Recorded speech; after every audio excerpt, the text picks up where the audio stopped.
Good morning, Midnight's Edge fans. We're here to tell you that we have so much more to offer you now at our Mixed Tees store. Not just t-shirts and hoodies, but we do have plenty of those, and new designs for that matter.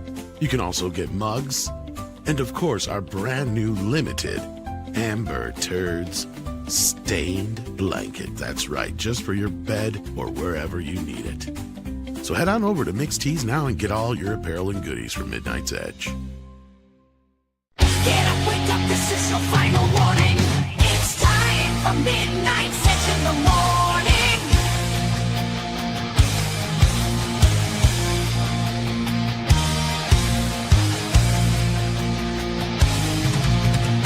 The gang is ready to go and it's time for the show.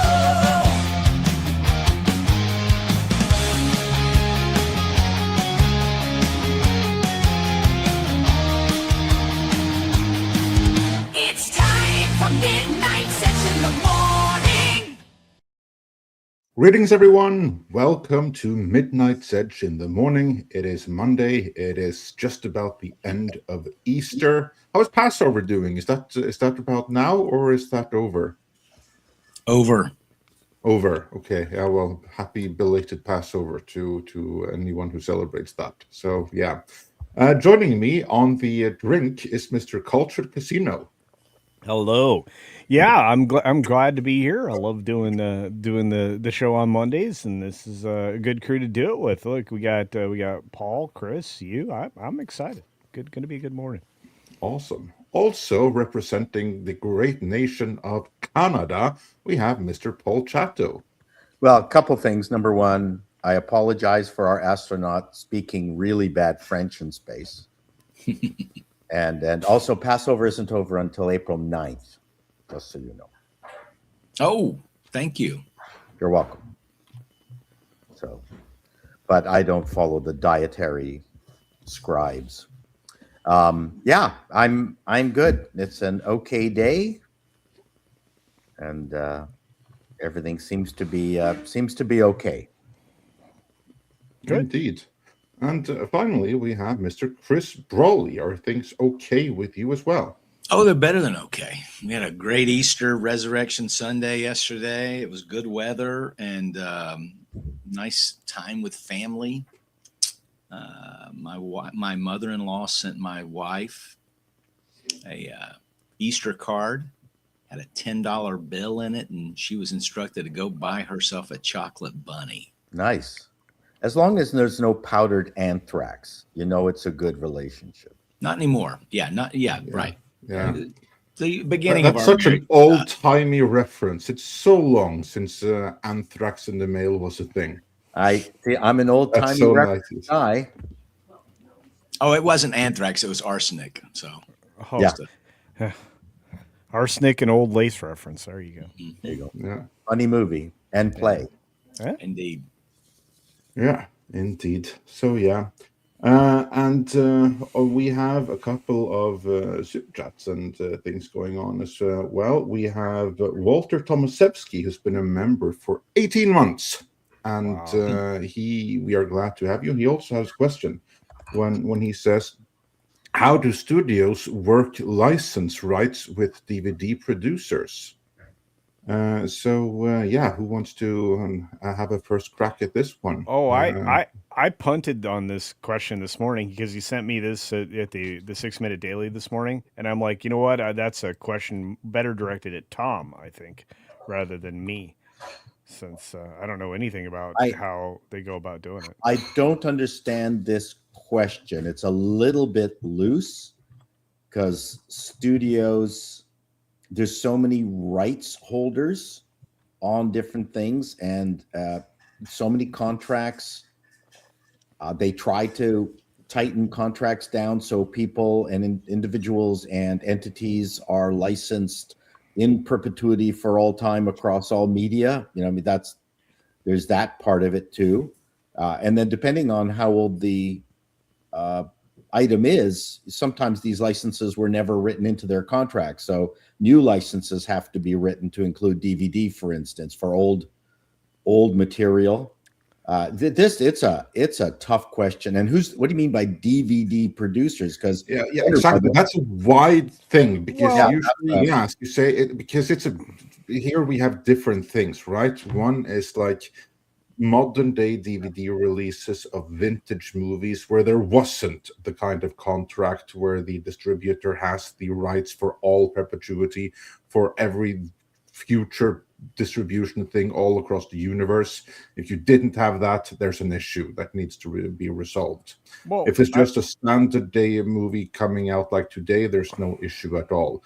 And then there's issues again the moment that you license to a third party contractor, like a boutique producer, like Criterion or something like that. Yeah.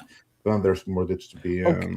okay, but I think let's talk in specifics. So, what with Shout Factory, they not only have to get the license to the media itself and the opportunity to distribute it and have special features or whatever else they're going to add to it, but don't they also have to secure the music rights and soundtrack rights and everything else that likely weren't, a part of the contract original deal? If it isn't, then yes. Yeah, Jeez. how those were licensed too for the original production. Well, case in point, look at the original DVD releases of Married with Children. Each episode did not have the original Frank Sinatra. Frank Sinatra track because they didn't have the license to do that at the time. Yeah. Same thing with the Beavis and Butthead DVD releases. They also didn't have the license for all of the music videos, so they just cut them out. And then From they UKRP. cited creative reasons, but really it was a matter of they don't have the rights to all that music to put it out on DVD. Yeah, someone- WKRP is another good example, Yeah. and even that show Supernatural, which it's not just DVD. I mean, they're being licensed on streaming, and now you don't hear the Scorpions. Now you don't hear certain rock and roll songs that were included in the show. They've just put a different song there that they've Yeah. relicensed new music. It's a shame With because for many- DVDs, I was going to say with DVDs, if it's a third party and they do license it, it's usually still just a limited, like a period of time. So you have territories and you have a certain amount of time that they can keep manufacturing those DVDs. So it really depends on the licensing arrangement and if it's a third party manufacturer at all. I mean, if it's Sony and it's a Sony property and it's a Sony picture, there's really not even any kind of a question there. And the first season of Beverly Hillbillies is anyone can, I believe, can put on a DVD except for the theme music. Oh, is that So right? the theme music by Paul Henning, featuring Lester Flatt and Earl Scruggs, that fantastic, one of the best openings of all time. That they couldn't license that. And that's true on a couple of other old shows and movies, and you'll see all the time these cheap DVD collections of like maybe Laurel and Yes. Hardy or stuff like that. Well, Amos and- Warner Brothers was a big DVD producer. I don't know if they still are, but I would imagine that any movie that they produce, they would have automatically been able to put together the proper licenses for their own DVD sure. production division. I mean, they were fully vertically integrated. Yeah. So I hope Either that's that or an their answer. attorneys were fired. For Yes. doing that. Yeah, I'll say. of course. Because The you're one right that's- with the language, Andre, because there are contracts that didn't include home media, back Correct. in the day. Oh, of Now course. the contracts say Yeah. just about any and every conceivable, unimagined and imagined format throughout the universe, the known universe or something. Right? They do use Exactly. you throughout the universe. They actually Yeah. have Oh, yeah. that. Yeah. Because you don't want Elon Musk to be able to not need licenses to publish DVDs up on Mars. Come That's on. right. Yeah. Get around the license by publishing. on that's called future proofing. Yeah, the one that really should be answering this is our home media man, Tom Connors. And we'll get back to that if he we shows tried up our best.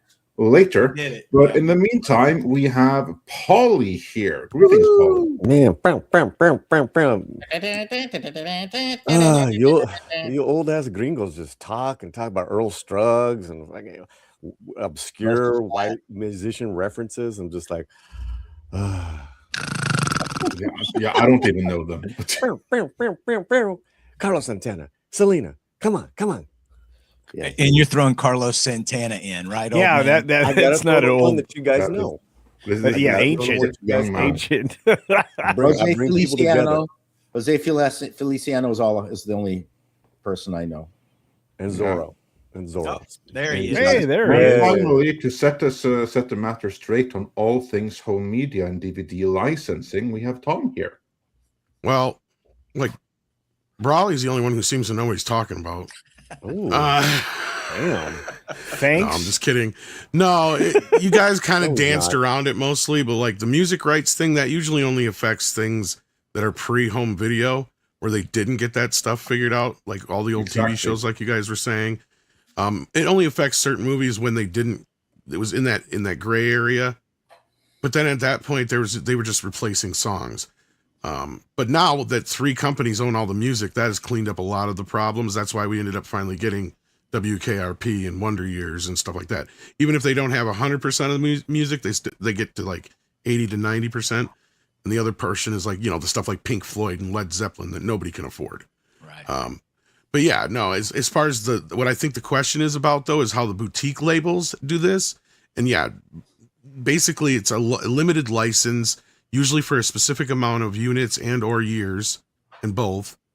And like the thing is with these licenses, they'll usually package them with a bunch of other movies. So like they'll make it like to where, okay, if you want to license, Werner Herzog's Nosferatu, you got to take these other 5 movies too. You know what I mean? Like it's always a deal like that. So that was like why people were complaining, and Shout Factory was like, well, we're not going to bother with Sleepaway Camp 2 and 3 because they don't sell enough. Well, people found out is because to be able to release those 2 movies, they had to take like 3 or 4 other movies that they didn't want to buy the license for. So it's always like this crapshoot game of what they can get their hands on, what they can't get their hands on. Kino and Arrow have been really doing their best to get a lot of the bigger titles out there from like Warner Brothers and stuff like that. But yeah, Warner Brothers is the only one left who really kind of has their own setup anymore, where they still manufacture discs. Otherwise, it's all overseas and no longer a U.S. thing. But there's still a few boutique labels that do their thing. But I think you got your $1.99 worth. No here. kidding. Wow. Way to go, Walter. Yeah. So Miller says Dune 3 IMAX tickets on sale now. No, seriously. We'll see how the hype is, if it's still there or. Well, haven't the Odyssey like sold out on like IMAX or some other premium screen format like a year ago? I don't know. I know it did well with pre-sales, but I have no idea the actuals. Yeah, I'm hearing that Marvel's moving Doomsday because of Dune. Well, they better. Of course, probably, like Tom, you speculated on this before. Would it not be more likely because they haven't been able to finish the movie on time? Partially. But I mean, it seems like what really was kind of the telltale sign for me was when they moved Jumanji 4, whatever the fuck number they're on now, right next door to the 2 of them. That tells me that something is going to change, probably. That tells me that in the industry, they know that Doomsday is not going to make its Christmas date. And notice we have not had an official trailer yet. Yep. And this movie is just over 6-7 months away. We haven't even got a fucking teaser. Yeah, we have. No, we did get that. Right. I don't count that fucking empty chair bullshit. That's not a fucking I'm talking teaser. about the the four teasers. Yeah. Remember, individual. Those are characters. barely even fucking commercials. just Because a teaser. I mean, was it even new footage? Because all I remember seeing footage from because old you saw films. Steve Rogers on his Definition motorbike. of teaser, Tom. Yeah. Okay, well, I barely remember it. That's I know, my point. That's what it is. You just don't remember it. It was. It's a different argument. They did release it. They're just bad. But they have they have not had one official like teaser trailer that's been an official teaser like we did for He-Man, where we now just finally got the actual trailer. Yeah. Right. They're like dropping little images here and there. I think Robert Downey just dropped something today. Yeah. Yeah, anything can qualify as a teaser. Yeah. Exactly. I That's what mean, she said. so they have done that, but that doesn't really mean anything. Like, for instance, they did They dropped a teaser for The Punisher with Tom Jane in 2002, saying coming in 2003. Of course, that was before the entire studio was bought up by Lionsgate. Because for those that don't remember, that movie wasn't made by Lionsgate, only released by them. It was made by Artisan and intended for 2003 release. So yeah. But Tom is onto something, right? Because they just dropped another teaser trailer for Dune. I mean, Dune's flexing. Yeah. Like Tom's saying. That's what I'm it's like, saying. Like, yeah. Yeah. I've seen a bunch of crap for Dune already. Well, they I ain't just dropped seen one shit for 20 like- minutes ago. They just dropped another Dune. Well, that was what this whole thing was about here, because they just put the tickets on sale. 20 minutes So- ago. Yeah. Well, I mean, that's because Doomsday is right now, all they can promote is the volume of fan service that's in it. Yep. Well, that's Well, all it I is. also think they don't have anything to show. I don't Right, think yeah, it's, but that's my point. I don't think it's finished enough, which means it will not be finished by Christmas. I think what This- they're trying to do is reshoot it to try to cross promote and get Millie Alcock in it. Is what Oh, I think they're Jesus. doing. Yeah. They don't have enough Marvel superheroes. So they're trying to get Millie in. Is Dune the new Star Wars? I don't know if I generation? go to that extent, I but mean, they're And what's really. next, Ollie? What do you mean? I mean, I'm just seeing how they're really elevating this. Yeah. This. I mean, it's pretty epic. It's pretty. There is an interesting reversal here as well, though, Yeah. because if we go 10 years back in time, there actually was a previous fight for release day between Batman v Superman and Captain America Civil War, where Marvel had the date charted out first, but Warner didn't believe they were going to make that movie, that date, or they didn't think that whatever movie it was going to be, because they had charted it out as untitled Marvel movie. So Warner and DC figured out, no sweat in this, Batman v Superman can handle it. We're taking that day, and Marvel will just quiver in their pants and move. And then it turned out it was Captain America Civil War, which is practically another Avengers movie. And Marvel and Disney made it clear, we're not moving. That is our release date. And if Warner and DC wants to put out Batman v Superman on the same day, then on their own heads be it. They didn't use those exact words, but that was the gist of the message. And lo and behold, Warner blinked and they moved Batman v Superman. They moved it up to March, to before Captain America Civil War, which turned out not to be a great move either way. But still, so back then, Marvel was so big and so strong that Batman v Superman blinked. Here we are now 10 years later, and you have Dune. Dune that is most certainly not the next Star Wars. It's another Hunger Games, maybe. I mean, I'm not talking in terms of like brand or something like that, but just like in terms of community. no, but that's a good size comparison. Yeah, I think that Hunger Games is a decent size-wise comparison for where it is. And Yeah, now Marvel- we have the same situation, and this time it's Marvel and Disney, which are the ones blinking. Carry on. Yeah. No, that was pretty much what I was going to say. There you go. I want So to we'll add see one how- more thing, if I could. Sure. Which movie? I mean, because they're going to have to drop a trailer eventually, and so they're either going to drop a trailer during Motu, or they're going to drop it during Mandalorian, which makes sense because it's That's Disney. what's going to have it. Yeah. Or they're going to wait all the way until July and do Spider-Man. One of the two. I think the last two are probably correct. I think Probably going to Spider-Man do both. they could drop two trailers. They could drop a Motu, one with Motu, and then they could wait and do a July drop. I mean, why not? Yeah. Well, No, I'm just I think- thinking of an official trailer drop. When will we see it? And I think they've got an opportunity to do it during the Grogu movie. I think you're right. I think that's when we'll get the official teaser. And that'll probably also be when they finally, at that point, I think is when we'll finally know whether they're going to move or not. Because they're going to have to make that decision sooner than later. It's Dune? looking like a December 11 move. Sorry, Culture, go ahead. No, they're going to have to change that quote unquote doomsday clock. It didn't Yeah. work out Yeah, well. right. Yeah. But I said Oh, they will man. hide it behind an announcement Yeah. where it'll make it seem like we're getting 3 movies instead of 2. Yep. because that's what we keep hearing Yep. is that it's going to probably end up being a trilogy instead of just 2 movies. Because I think they're starting to figure out they can't afford to keep putting these 3-hour comic book movies out there. No. You got to start getting these things around the 2-hour mark again. And this is where I wish Script Doctor was here to back me up on this. Because look, this is the way it was partially because they didn't want to print so many reels. So they would no movie's going to go out over 90 minutes or over 2 hours, whatever. And now it But then with doesn't the days of digital now, they can do whatever the hell they want. But it's still cutting into your show times.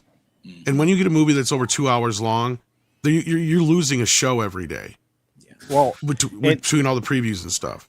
and again, I mean, the exhibitors like to operate on that tight 2-hour window. Yes. So, for example, the film we're going to talk about extensively here in a little bit, the Super Mario Galaxy film is 1 hour and 38 minutes long. That's it. It's 6 minutes longer than the first movie, which was 1 hour and 32. So I think they've figured out that for family movies or things that are more entertainment based, I think you're right, Tom. I think they're going to have to limit these to the opportunity to turn the theater over every 2 hours. You need that extra showing every day to actually produce a revenue model that's It makes normal. a difference. Yeah. But Jeremiah sent some things from X for us to see. Cool.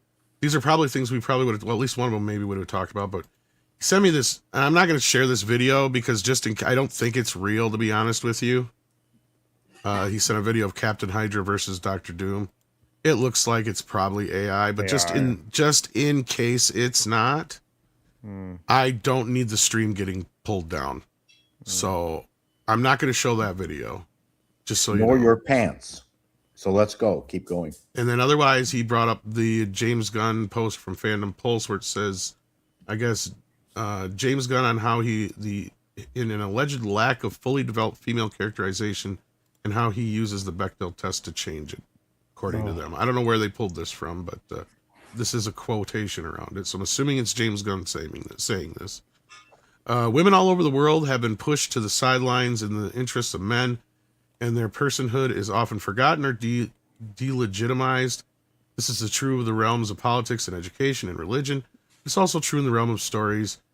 That is my personal area of expertise, and that is where I believe women and girls deserve the fullness of character and men often received. I almost said always received, but then I remembered much character writing sucks regardless of sex. And he just keeps going on and on and on and on about this shit.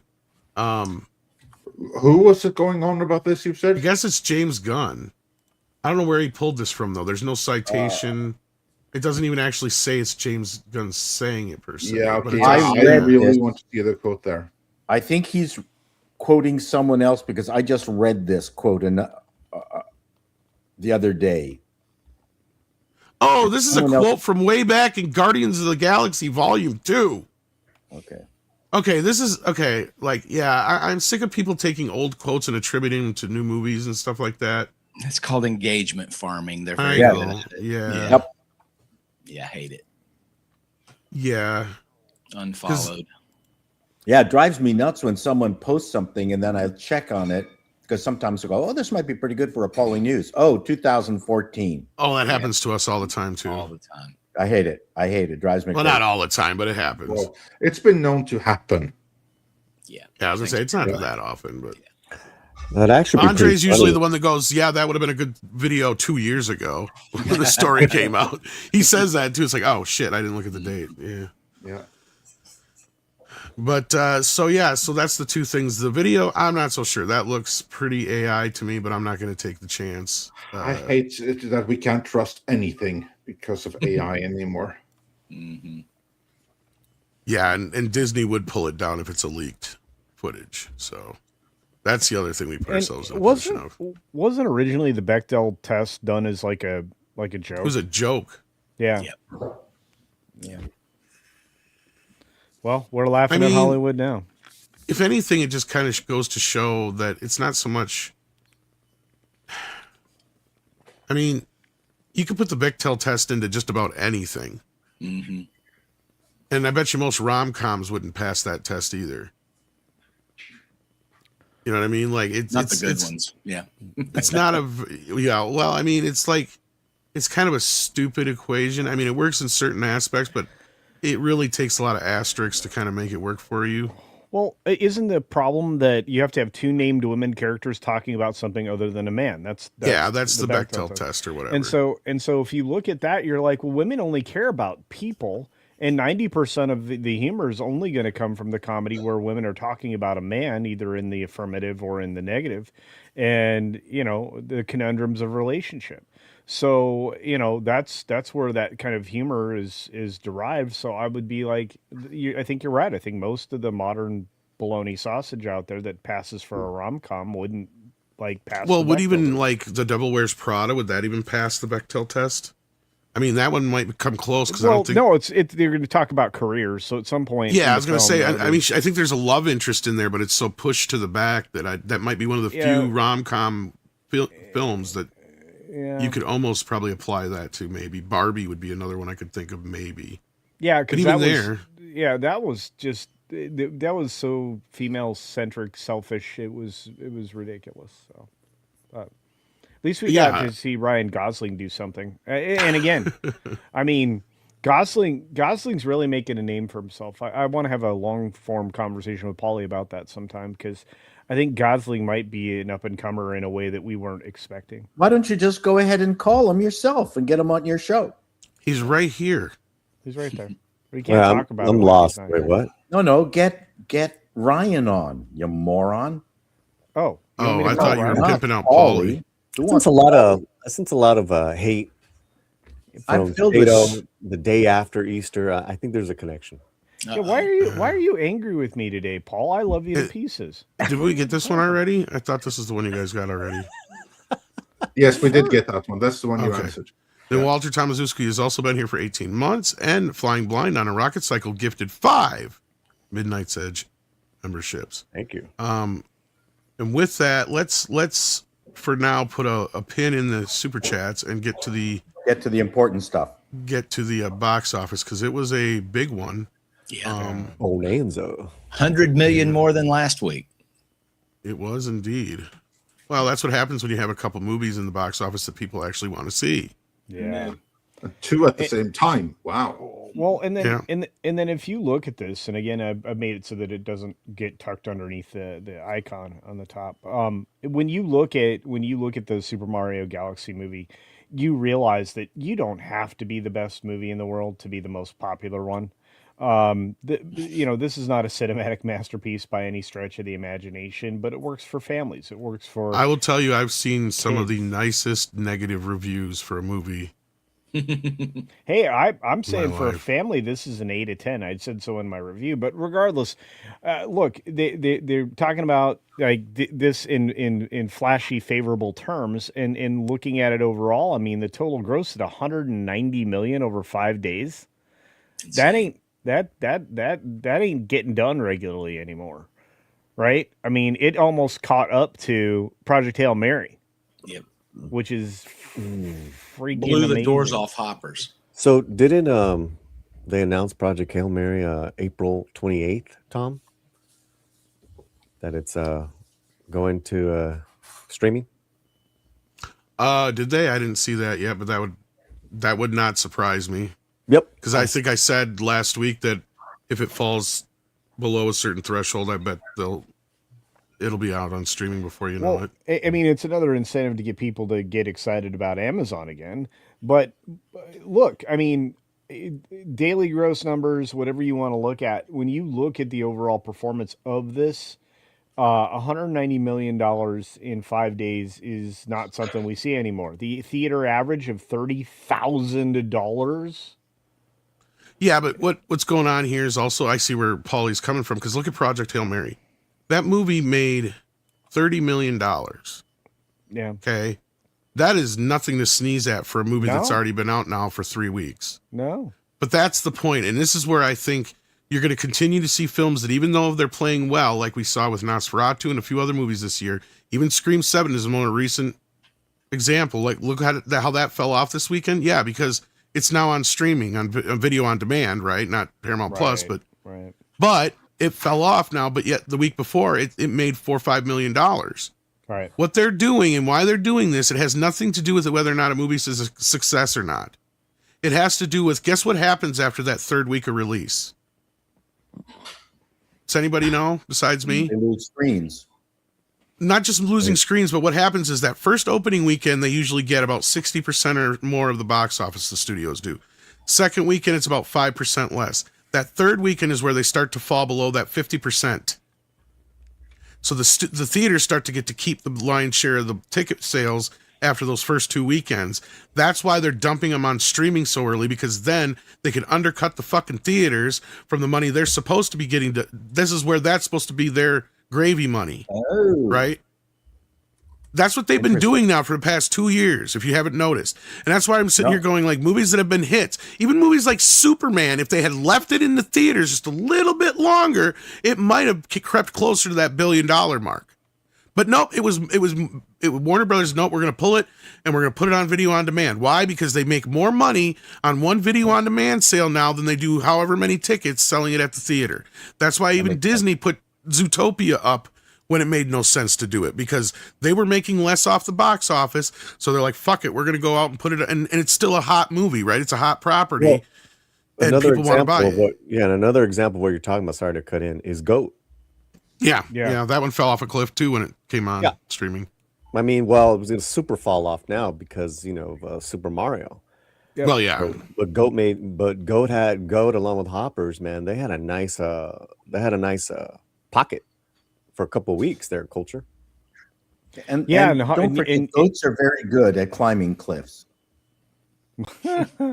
Look, the top 10 kind of gets a little embarrassing when you figure out that another new movie hit theaters this weekend that you would have thought would have been popular because it starred Zendaya. And I was anticipating this coming in around 20 million, and it only came in about 14 million on its 3-day open. So I was surprised that the drama just didn't do better. Which one of those movies I don't recognize the title for is she in? The Drama. The drama. Oh, The Drama. Yeah. That's a horrible name for a movie. Still in the top 3, but I imagine performance will fall off to half that next weekend, and so on and so forth. It's an A24 movie, they said in the chat. It's A24, and it made the exact amount in the UK and France. What's the budget? Do we know the budget? Because 14 million for a little movie like that is not bad. I don't want to piss on it. 28. So it's then it'll be fine. It made its budget. This is what we used to have. It's called a DVD movie. Yeah. Mm-hmm.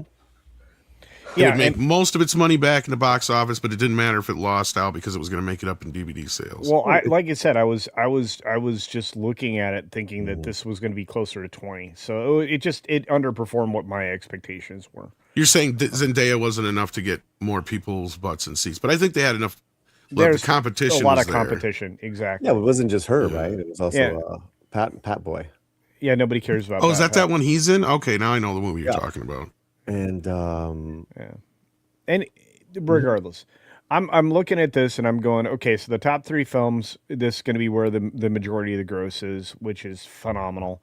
And again, 100, as Chris already pointed out, 100 million more than last weekend. So I get excited when I start to see, that over $100 million box office performance just domestically. I think that's kind of the point where it looks like there's breathing room. In fact, there looks like there was so much breathing room that this particular performance by not only Super Mario Galaxy, but by Project Hail Mary got people and investors interested in buying into AMC again as their stock price was starting to climb.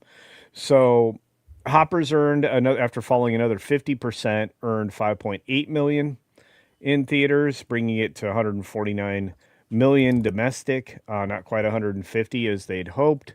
Reminders of Him is still performing in theaters, and as Paulie will point out, this didn't cost all that much either. The Great Awakening, 2 million, and that again is a brand new film. It's a faith-based film too, or something. Yeah, and it somehow found its way into the top 10. The Durandar, which Paulie raved about. I can't wait to see it. $26 million, good for it. That's phenomenal. And What in about a that limited, Zazie Beats horror movie or whatever? They Will Kill You. Is that just a that thing fell off right away, immediately. bomb? Okay. Yeah, they'll kill you. I skipped right over because it's just it didn't do very well right out of the gate. Yeah. Okay. Yeah, and then Ready or Not 2. Paulie, have you seen that? No, I haven't yet. I have it. Somehow it landed on my desktop. I don't know how. But I think we're gonna watch it today. Okay. All right. Let me know what your impressions We're big are. fans of the first one. Yeah, exactly. Yeah, let me know what your impression is. Well, I have a feeling that that and that other one. Go back up the number. Durandar? No, Hoppers. Yeah, Hoppers, and that'll be out on streaming this next week. You watch. I think you're probably Going with right. my point. Yeah, and I think you're probably right. And Disney's not going to make a profit on Hoppers. I think they're just going to pull it out and drop it on Disney Minus. I didn't even know Ready or Not's been out that long. Oh, that was never mind. That was Ready or Not 2. Yeah, Yeah. 17 days out there. Yeah, 2 weeks. Yeah, well, it's still more days than I thought it was, but Yeah, Scream 7 is still not falling out the way I thought it would. It earned almost $1 million this last weekend. So 38 I bet it would days. have done a little bit better if it wasn't on video on demand. But yeah, But, yeah, no, I agree with you. And then Goat was the one that surprised me. I was thinking it could continue to earn at the same rate, but it fell off another 63%. It's funny, the minute they go to digital, these numbers drop into the 60s and 70s. imagine that. Well, When it doesn't help that like 2-3 days or more before they do, a version of it already gets out on the the high seas or whatever you want to say, to where like you don't even have to wait anymore for those sometimes because somebody inside is leaking them out. It looks like. Yeah, and look, we can go scrolling through here. Nothing here is going to pop out at you, really. I mean, the top 10 movies are really where to pay attention now. Of the 30 movies, though, 195 million total box office. Well, that's more like what they want to see. Yeah, exactly. This is what we're talking about when but that's every week, not on a week when you just dropped one of the biggest movies of the year. Well, and again, I mean, you look at the first two movies are the reason that you have the numbers that you've got. And that's a problem. Yeah, it is. It really is. So, look, of these films, I've seen a surprising number of them. I have the opportunity to see the drama here later in the week, so I'm probably gonna go see that. Well, I'll take. Can't wait to see that review. Yeah, yeah. Well, if I manage to go, but I think really, if of any of these movies I really want to see, it's the Durandar, and if Paulie says that Ready or Not 2 is good, I'll see that. But again, if anyone is interested in the chat on Durandar, part 1 is on Netflix. You can watch. Yeah, you can watch it now. Yeah. And it's a badass film, man. Be ready to read though, guys. It's subtitles. Yeah, and it is like there's a lot of bad guys, a lot of characters, so you do have to keep up. I get it, but listen, it's I believe it's the number 1 globally Indian film of all time now. Are we going to get a Bahubali 3? Bahubali? Yeah, it beat it. I think it's just beating it. Wow. And that's a great film too. It is. Beat it. Yeah. Just beat it. I did start watching Send Help. The Sam Okay, Raimi. is that the one that Sam Raimi's new movie? I've heard Yes, good that's and the bad one. about it. That's the one. It's really good. We haven't finished it. You're watching it on streaming. I don't know how we got it. I'm just saying we're watching. Oh, I see. Sorry. I don't Right. know what's going on. Yeah. Chinese subtitles. No, So- excellent. Sometimes things just lands on Paulie's desk. These are the ones where we say that, okay, so you don't get any previews, but you get a bunch of casino. Yes. Sometimes it just Ads. magically appears, and we ask no questions. We just accept that they're there. I got it in the mail. And we at the same time encourage everyone to practice online safety. Remember to have Surfshark and switch it on. That's right. Use safe sex. Yes, indeed. Anyway, I think it's bad news, as Tom already said more colorfully, that the top two movies are the majority of the weekend, and I think it speaks to a larger problem Hollywood's going to have to deal Well, with. And if somebody wants to take the time and go back through the last few years of releases, I think there's a pattern to be found that it doesn't matter how much a movie makes at the box office. The only one who maybe cares about that is Disney. But if you go through all the studios, I guarantee the pattern is after the second or third weekend, if the movie does whatever, it's still going to end up on streaming. It doesn't matter anymore. That just seems to be the norm. So I'm curious if that is going to continue. Well, and look, and I think that Hollywood's also coming to grips with the idea that the China box office just doesn't pay off. Despite being the number one movie in China this last weekend, the Super Mario Galaxy film, during the April 3rd to 5 weekend, the actual 3 days, made 8.3 million in its debut frame, and Disney's going to get what, 1.5 million out of that, if that much. So, it's just not worth it. Really. And look, I think that by the time these numbers are revised for the Super Mario Galaxy movie, and maybe even for Project Hail Mary, I think they're going to go up rather than down. And unfortunately, prior to these two films, we've been seeing the revised numbers going down. So instead of 372.5 million global, which is what the Super Mario Galaxy movie earned in its 5-day release, I think it's going to be closer to 380 million. Well, I think this year is going to at least be an upswing to the positive for them. And the reason I think it is because you have movies like the two that are out right now that are, Mario and Project Hail Mary. Hail Mary being kind of a surprise for them. I'm sure some people expected it to do well, but it is kind of surprising how well it's doing. Yeah, but if you followed the book, it's not surprising to me.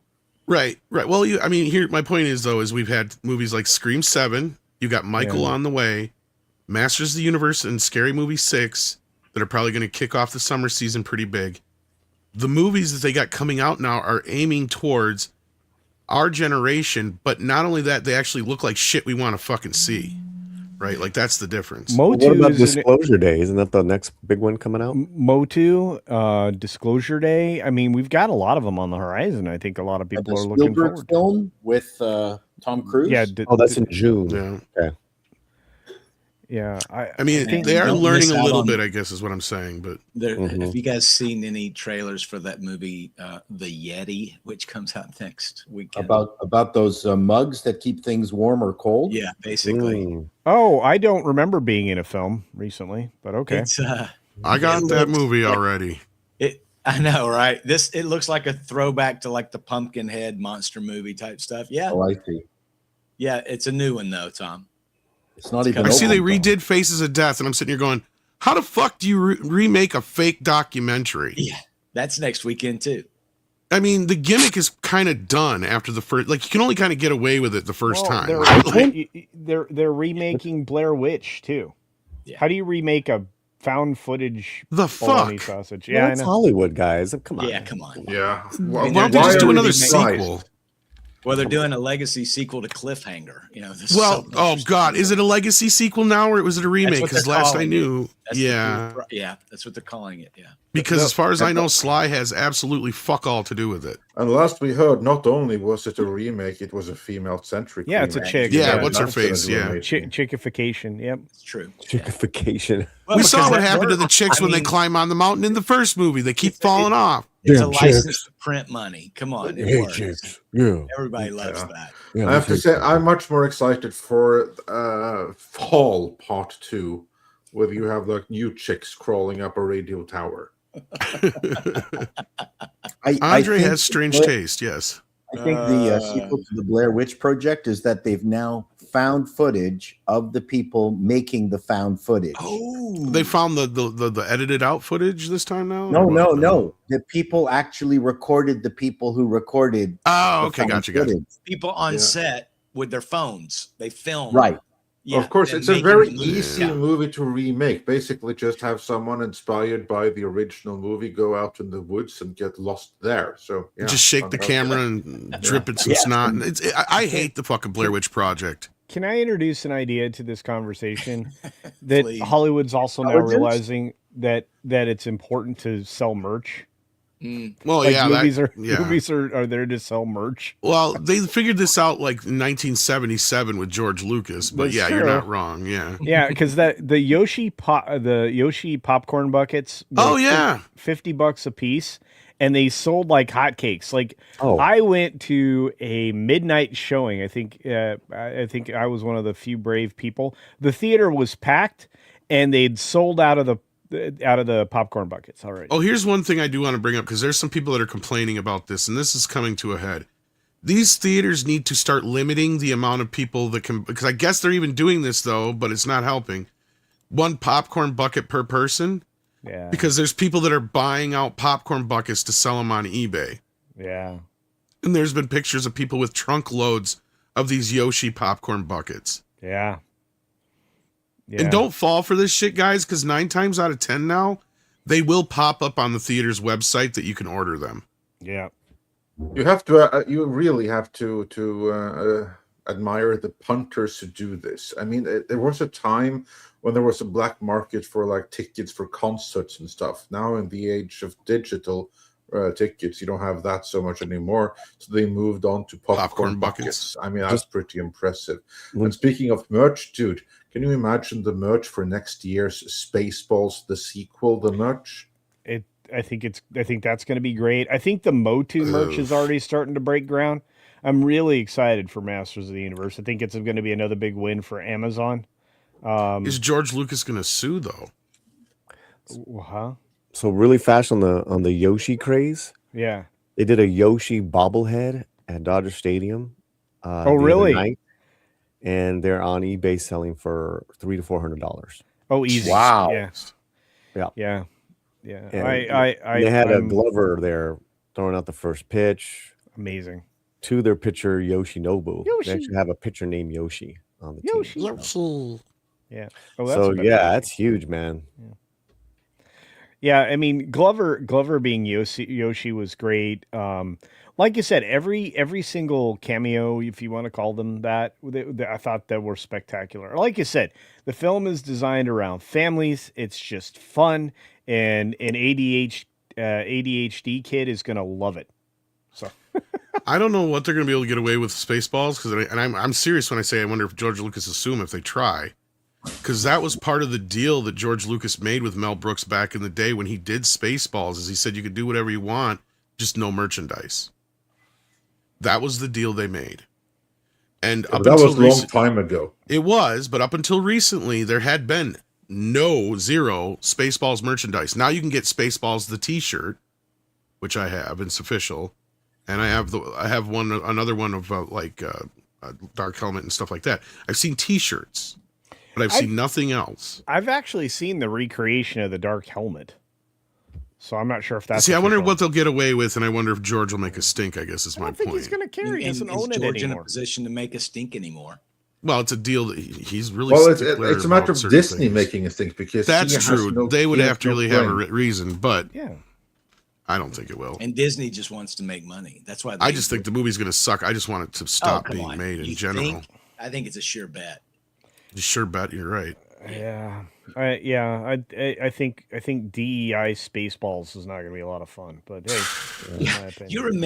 You remember when I was much younger, a movie could debut and then just like music, a song could be released and then it could rise up the it charts. could catch fire again. Yeah, Yeah, in today's world, if you don't debut at number one, forget it, because it's nothing but fall off. Well, and that's where there's no incentive for them not to pull it off and put it on streaming. Yeah. That's what I'm saying. Like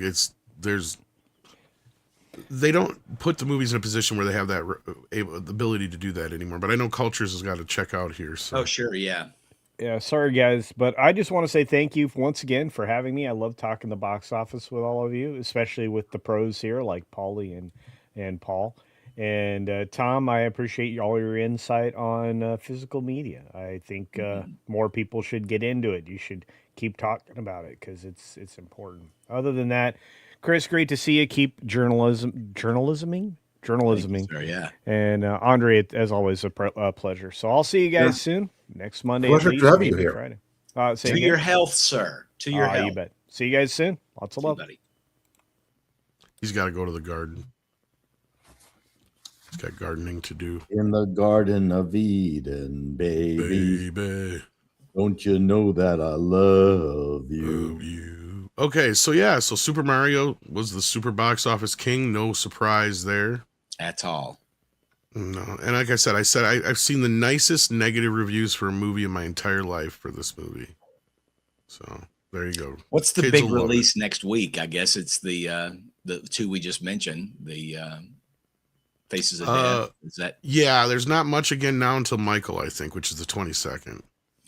Yeah, one of the Really? things I think about these kinds of reviews for movies like Super Mario is that the reviewers really do need to pull up what the original specification document was for the project, and the review should match. Did they hit the specifications? Not whether you liked it or not. I actually had that an argument with a one of the senior car reviewers up here in Toronto, who I knew through school, and argued with him, saying every single car now has to be able to be raced on the German Nürburgring, whether it's a Corolla or anything. Everything has to have like fantastic specs. You can't just have a nice, comfy Lincoln Continental that wallows its way down the road. It's all got to be able. Everything's got to handle like a BMW. And I asked him, like, these reviewers who will poo-poo on some tiny Yaris or something like that. Well, why don't they just pull up Toyota's original specification? Did they meet the spec for that goddamn car? If yes, then it's a hit, right? I mean, and the same thing with a movie.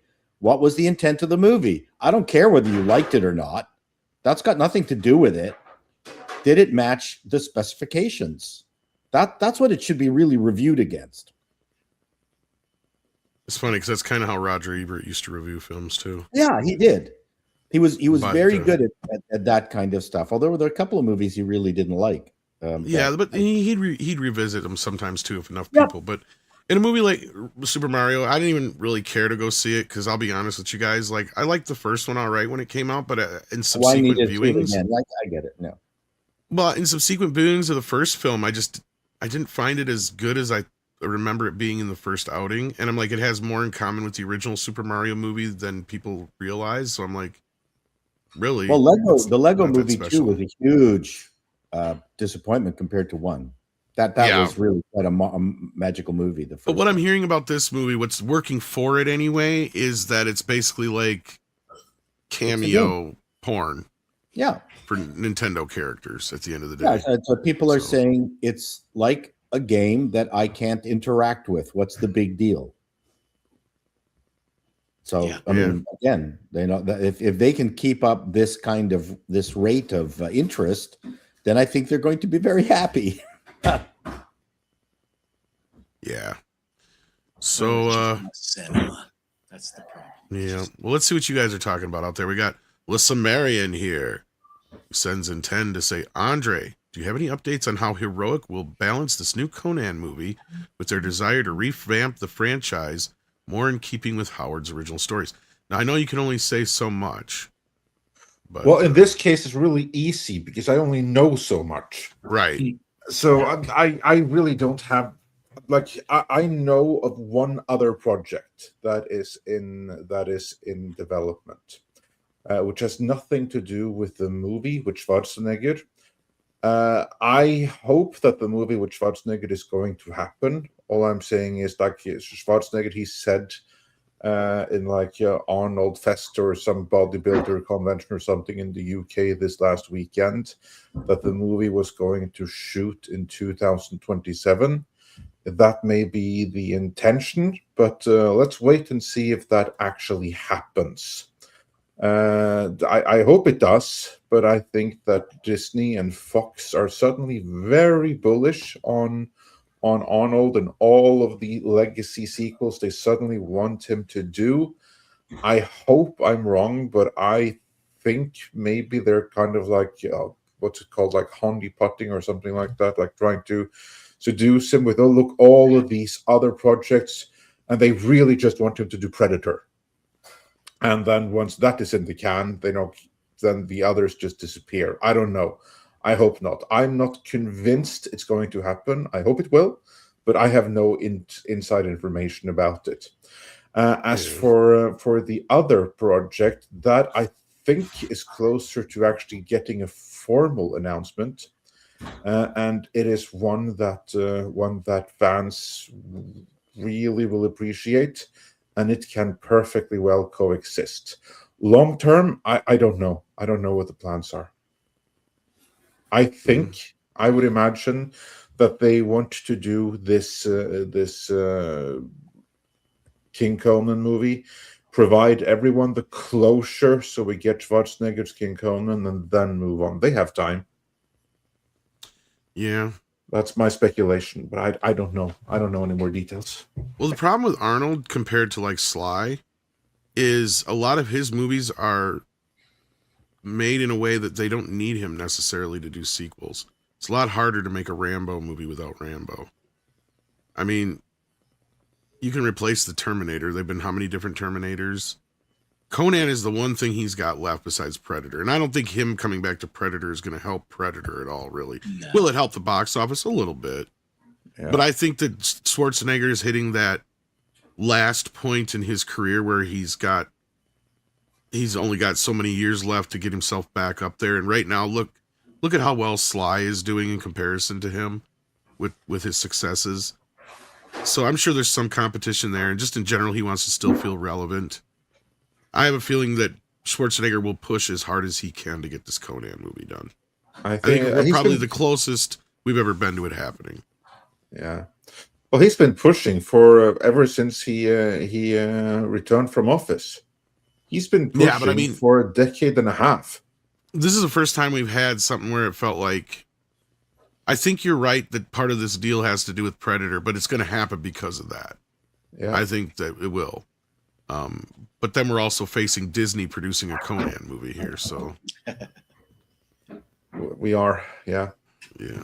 But anyhow, let's keep moving on. Dark King says, I chanted Pedro Pascal 3 times, hence Pauly. Well, that usually does it. We mentioned his name too, usually that happens. Bass Player 2011, if he says movie license packages is how Mystery Science Theater 3000 got their fodder, they would take movies in those packages that no one wanted and use them. Yes. And a lot of times that's just how they, made money on movies that didn't make any money. Toga Free says, how much money did Paramount leave on the table by not doing the Sonic movie as animated? Mario will again triple their box office. Honestly, this is a very good question. I'm curious to hear what you guys think. I don't think an animated Sonic movie would have done nearly as well as the live action version. Because I think Sonic fans and video game fans think Sonic is bigger than he really is. He's I up agree there, completely. but he is nowhere near the Mario level, right? Like, Yeah. Mario at one point no. overtook Mickey Mouse as the most recognized character on the planet when I was younger. He's So got his own theme parks.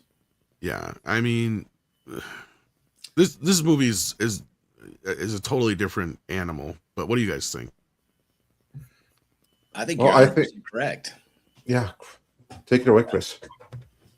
Yeah, I think they bought a lot of goodwill when they changed that horrendous Sonic design. But Jim Carrey was a brilliant casting. I mean, they're doing their own thing.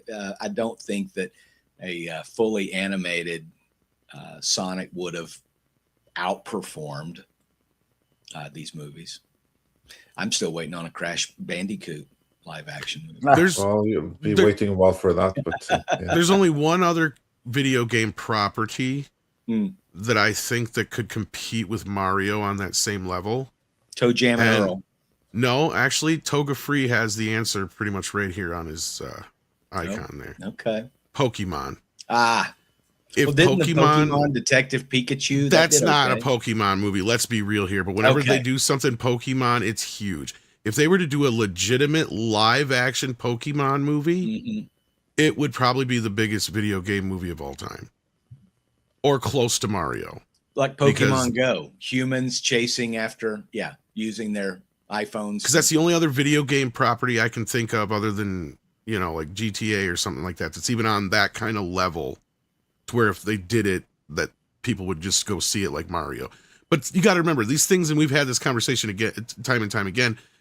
I think we're gonna have to wait and see how video games play out here, because I still feel like they've been trying to do these video game movies since the 90s, and it all kind of seems to be the same. Some things will lend themselves well to making movies, some things just won't.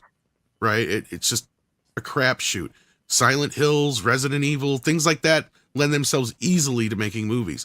Mario isn't exactly the easiest thing to make a movie out of. So, I mean, especially back in the 90s when they had next to nothing to work with, compared to now where it feels like they have too much to work with. And I think that's kind of the problem with this second film, is they tried to shove as much shit as they could into it, it sounds like. But They got that Zelda movie coming out, right? that's going to do well. I mean, Zelda's up there too, but it's not nearly as No. big as, you know. I just Zelda will want do Rock- like Sonic numbers. No, right.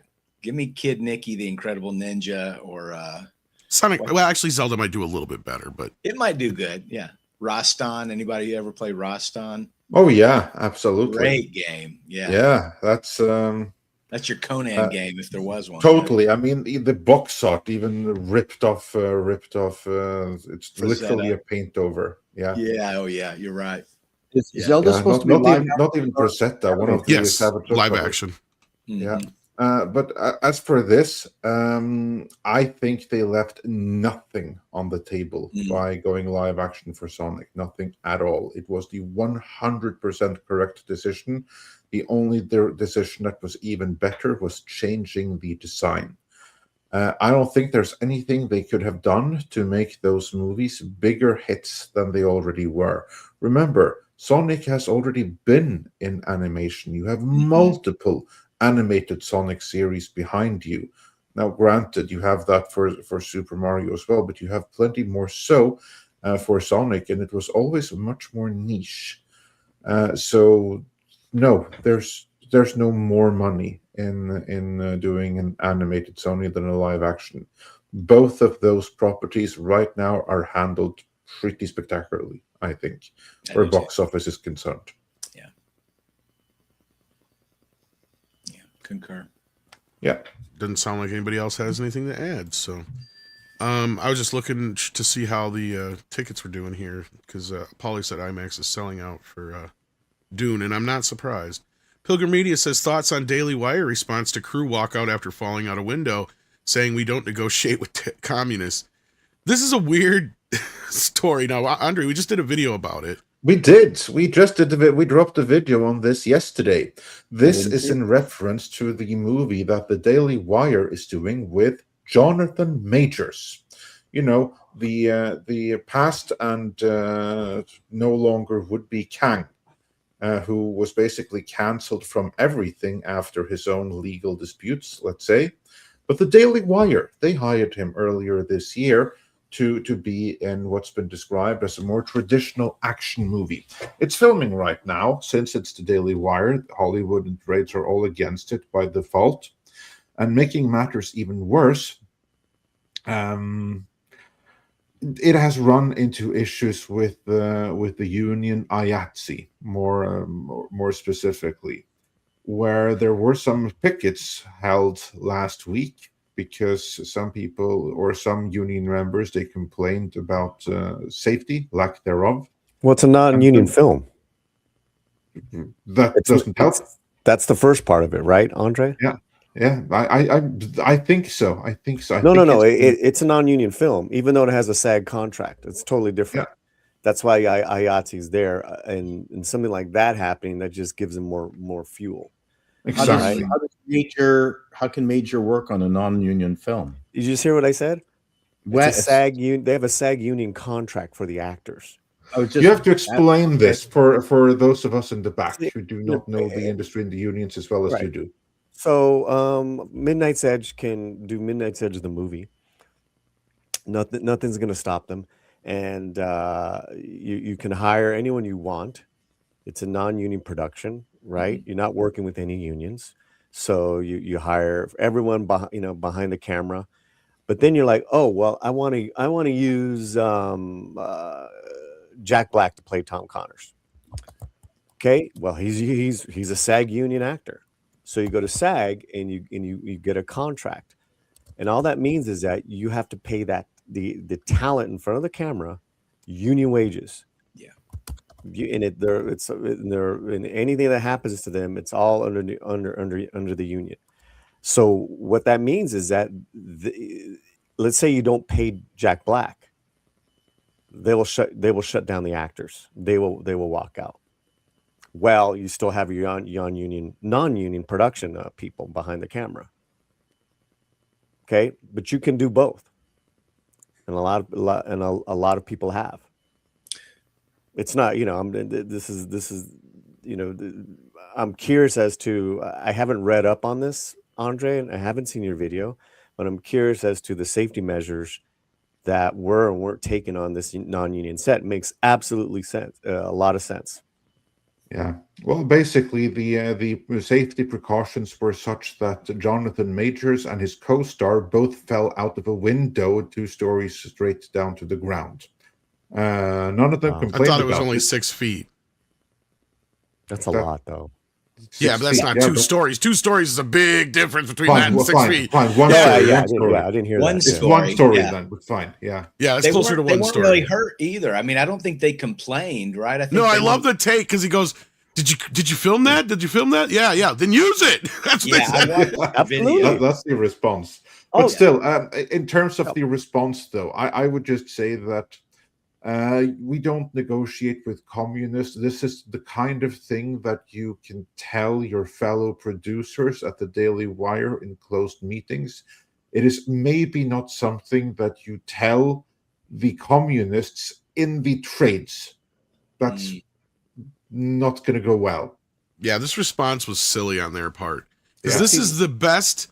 Honestly, I hate to say this, even though it's a bad thing that happened, nobody died. So guess what? This is the best thing that could have happened to this movie. Nobody pays attention to these Daily Wire movies. Right. But this getting headlines now actually put it on people's map. Yeah. And there probably are some people who would be curious to see what Jonathan Majors is going to do as a comeback movie. Oh, And he's now got that's Or the out there. Daily Wire.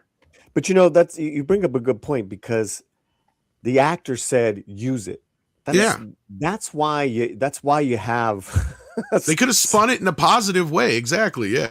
Well, no, that for sure, and the fact that people are talking about it. You guys did a video on it. If this didn't happen, who, what, doing what? I You're didn't know absolutely about right. it before this happened. Exactly. Yeah. But that there's a couple of reasons. There are a couple of great reasons why SAG exists. This is one of them. Is that you tell the actor, no, don't fucking use it. You shouldn't have been doing that stunt. You should have, So there's some safety measures there. But that's how you cut corners, and that's how people can get hurt or get killed.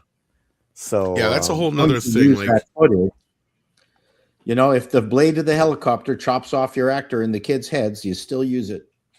ooh, too soon. Too soon. All right, John. Too Wow. soon. My gosh. Very Well, too soon.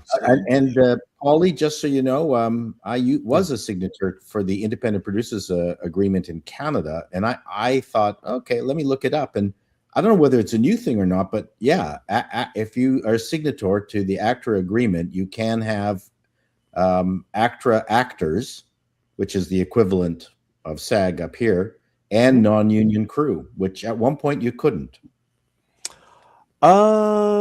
I mean, we can go back and forth, but I think the thing is that it's its own union, right? Yeah. The SAG one. So you're dealing. If you want their actors, you have to deal with them, Right. and you can hire. There's having worked on so many of these, and this is like decades. Where I've been on sets where they use non-union behind the scenes and union actors. It's like, how did you get that person? I would like go visit a buddy or whatever. It's like, oh well, we have an ultra low SAG contract. Yeah, I've never experienced that up here, but it looks like it is doable. Yeah, and what will happen is that if you don't pay them, like let's say Andre, we're still doing the Midnight Edge of the movie, and for some reason it's like you're still filming, and Jack Black's checks bounced, they will shut you down. That's just it, and they're very good at that. So, obviously they paid. There's a King Kong reference in there somewheres. Well, if you can get Obviously the they paid. movie There's shot, gotta be. They paid if you Majors. can get the movie shot before they find out the check bounces, then you just run away and do the thing. Well, I think with Jonathan, they probably he probably had a quote, and they probably worked it out to where it's like, all right, well, we'll meet your quote. He's one of the and producers is on the project too, is the thing. That was just gonna say that he's probably Yeah. gonna get a cut of on the back end. All right. And again, like I said, it's not a good thing that happened, but they could have spun it in a way that it would have been more positive instead of saying something stupid like we don't negotiate with communists or terrorists or whatever the hell. It's like, to me, that just, you just basically became the meme, Daily Wire. Like, Well, he became the bad guy too. well, that's what I'm saying. You became everything they say you are. Correct. When That's it- the problem. That's the thing. And when you could have just turned around and spun this in a positive way, even though it, just say, luckily nobody got hurt. We're definitely going to, look into upping the safety precautions on the set and all that kind of stuff and blah, blah, blah. And you just kind of come up with a way to spin it in a positive way because nobody was talking about this movie before. Now it's actually on people's radars. And there is that saying in Hollywood that there's no such thing as bad press, right? I mean, so there you go. I mean, in this case, since nobody got hurt that bad, I think it would have been a situation that would have been better handled had they actually just Well, worked it out with the crew and kept that shit on the DL. the bigger concern was Baldwin was handling the firearms. Yes, that's the only work he can get now, Paul. Yeah, I know. But just think if you're using non-union actors for this, no one would be talking about this movie. Yeah. If no name Jonathan Majors lead actor gets hurt, it's like, yeah, so This they is would a still good be in trouble point. with the SAG union, but they wouldn't get these headlines. Like, Was it Majors who got hurt? Yeah, he was one of them. Well, he wasn't hurt, but he They fell didn't get out the hurt. window. Yeah, Yeah, I know. his co-star had stitches, I guess. Yeah, I but it was see. the star that he landed on top of, presumably. He's the one that got hurt. Yeah, it was candy Yeah. glass, or it was whatever kind of glass that was for a stunt. Mhm. And they were supposed to do it up to a point, but when they were fighting and struggling, they tumbled through the glass Wow. on accident. And then that's why I said they're like, everybody come rushing in, and they're like, "Are you okay? Are you okay?" Yeah, I'm fine. I'm fine. I'm like, "Did you get that?" And they're like, "Yeah." And they're like, "Use it." I think it was Majors who said that. Yeah. I think so. because they were yeah. getting all method in the moment, Yeah. right? It's probably their They best loved it, acting probably. of the day. Like, But yeah, "Fuck, like what is Paulie this?" said, you get pulled into the office later by the producer and go, "Don't ever fucking pull that shit again," like, and it was an it's- accident. and it so was it was like, filmed. yeah. So right. I mean, they're making a bigger deal out of it than it really was on the set. It could have been worse. That's the thing. So, like, that's how you kind of spin it. Is like, we're gonna take more precautions now. You live and you learn, kind of thing. Luckily, nobody got hurt severely. You kind of work it out that way, as opposed to like when the stunt woman died on Deadpool 2 and they try to bury it. Yeah. I remember that. I mean, there's been stunt performers killed on a lot of, And a lot of them know that's part of the thing they're signing up for too, right? Like, don't get me Yeah. wrong.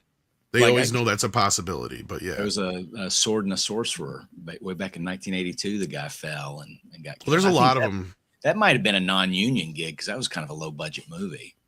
but you don't hear about a lot of that stuff because, like I said, those guys, they kind of know that's part of the routine. So Yeah, it's, I think Jonathan Majors, having made a name for himself for whatever, under whatever circumstances, I think that makes this a bigger story. I think you're right. Absolutely. Daily Wire could have handled the rollout of this news a little differently. this I'm hurts him curious- in a way. Yeah. It's interesting. If Jonathan Majors wasn't in that movie, no one would have cared. Yeah, that's right. But the No. combo of Jonathan Majors being in it, him being the one tumbling out the window, and the producer telling the trades, "We don't negotiate with you communists," that's going to create some headlines. Yeah. And it's a mixed bag, unfortunately, where it could have been something that was spun into something a little bit more positive out through what could have been a worse situation. Well, But, I mean, I heard that Gina Carano was supposed to be his stunt double because they Yeah. worked with her already. Yeah. I mean, no, I think you're right, Andre, because if this was like Mel Gibson, we would have never heard anything about this until he fell through the window, right? Like, because he's more like we would Then we expect him to be. definitely have heard about it. Well, because- yeah, but I'm saying like the movie before that, though, but like Mel has made how many fucking movies that nobody's talked about in the last 10 years? It's because he's only made movies with people like the Daily Wire and stuff where they're these low level straight to streaming crap.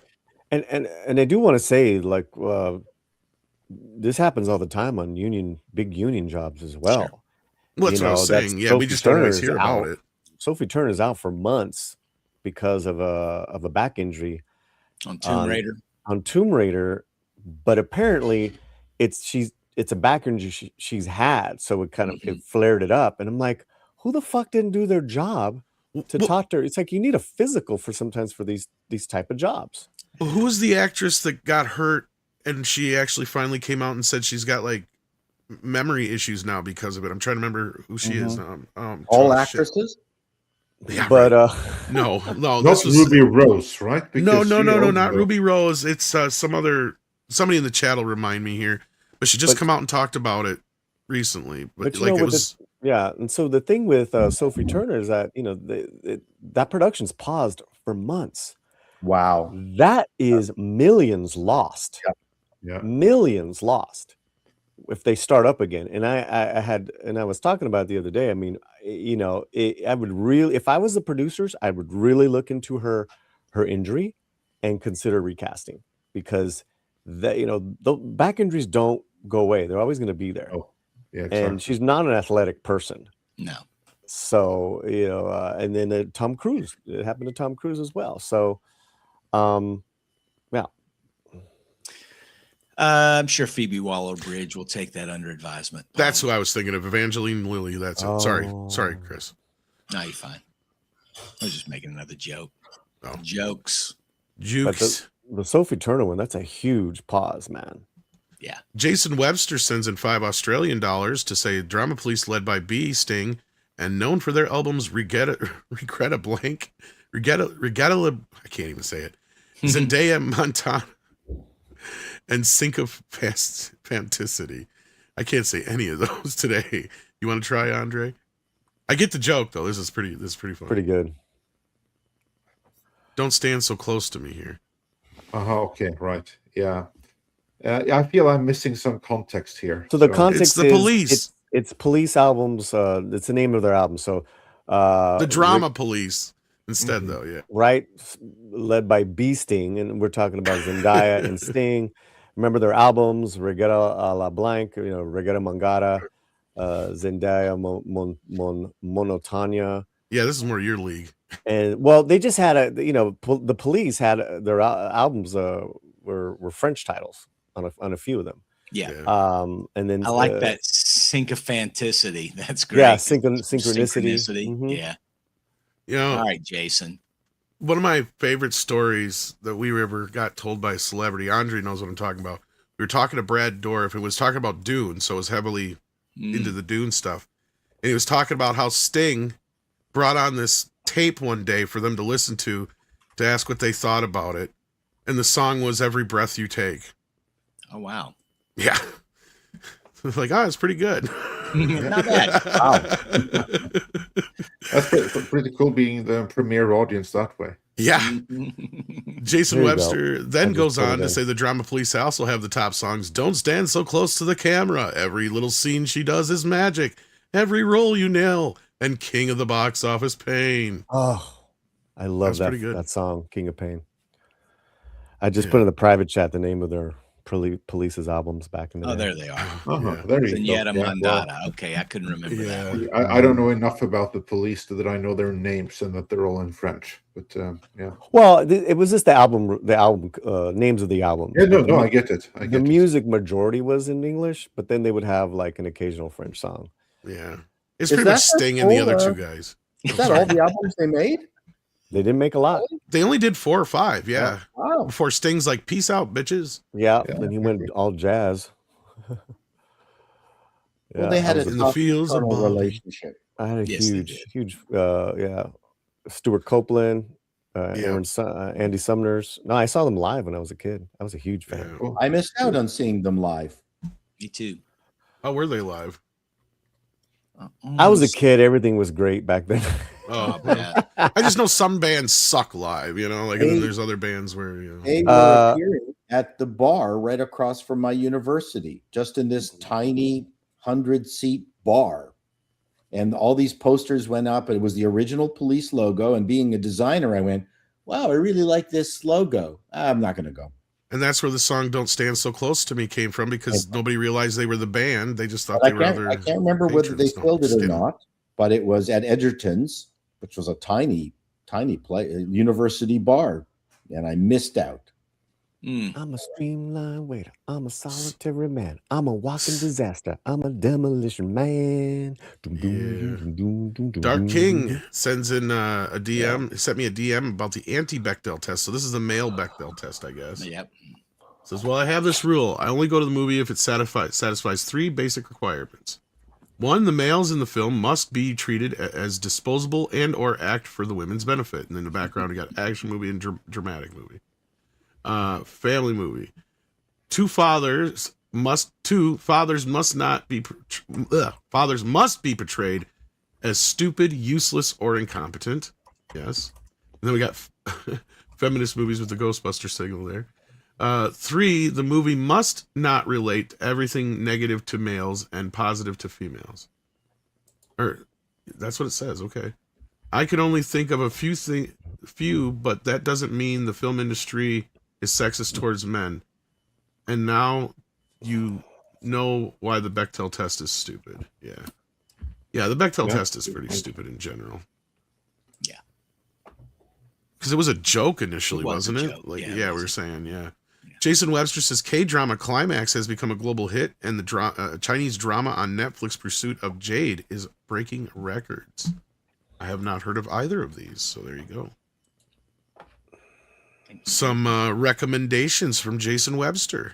Dark King says Metroid movie, 80s style film, 80s action film style actress. Aren't they doing something with Metroid, Andre, or my... I don't. It's been mentioned. I don't know of anything solid. But if they had done it in the 80s, who should they have gone with? Actress, 80s. Either Sigourney Weaver or Linda Hamilton. Cynthia Rothrock? Cynthia Rothrock would work. Yeah.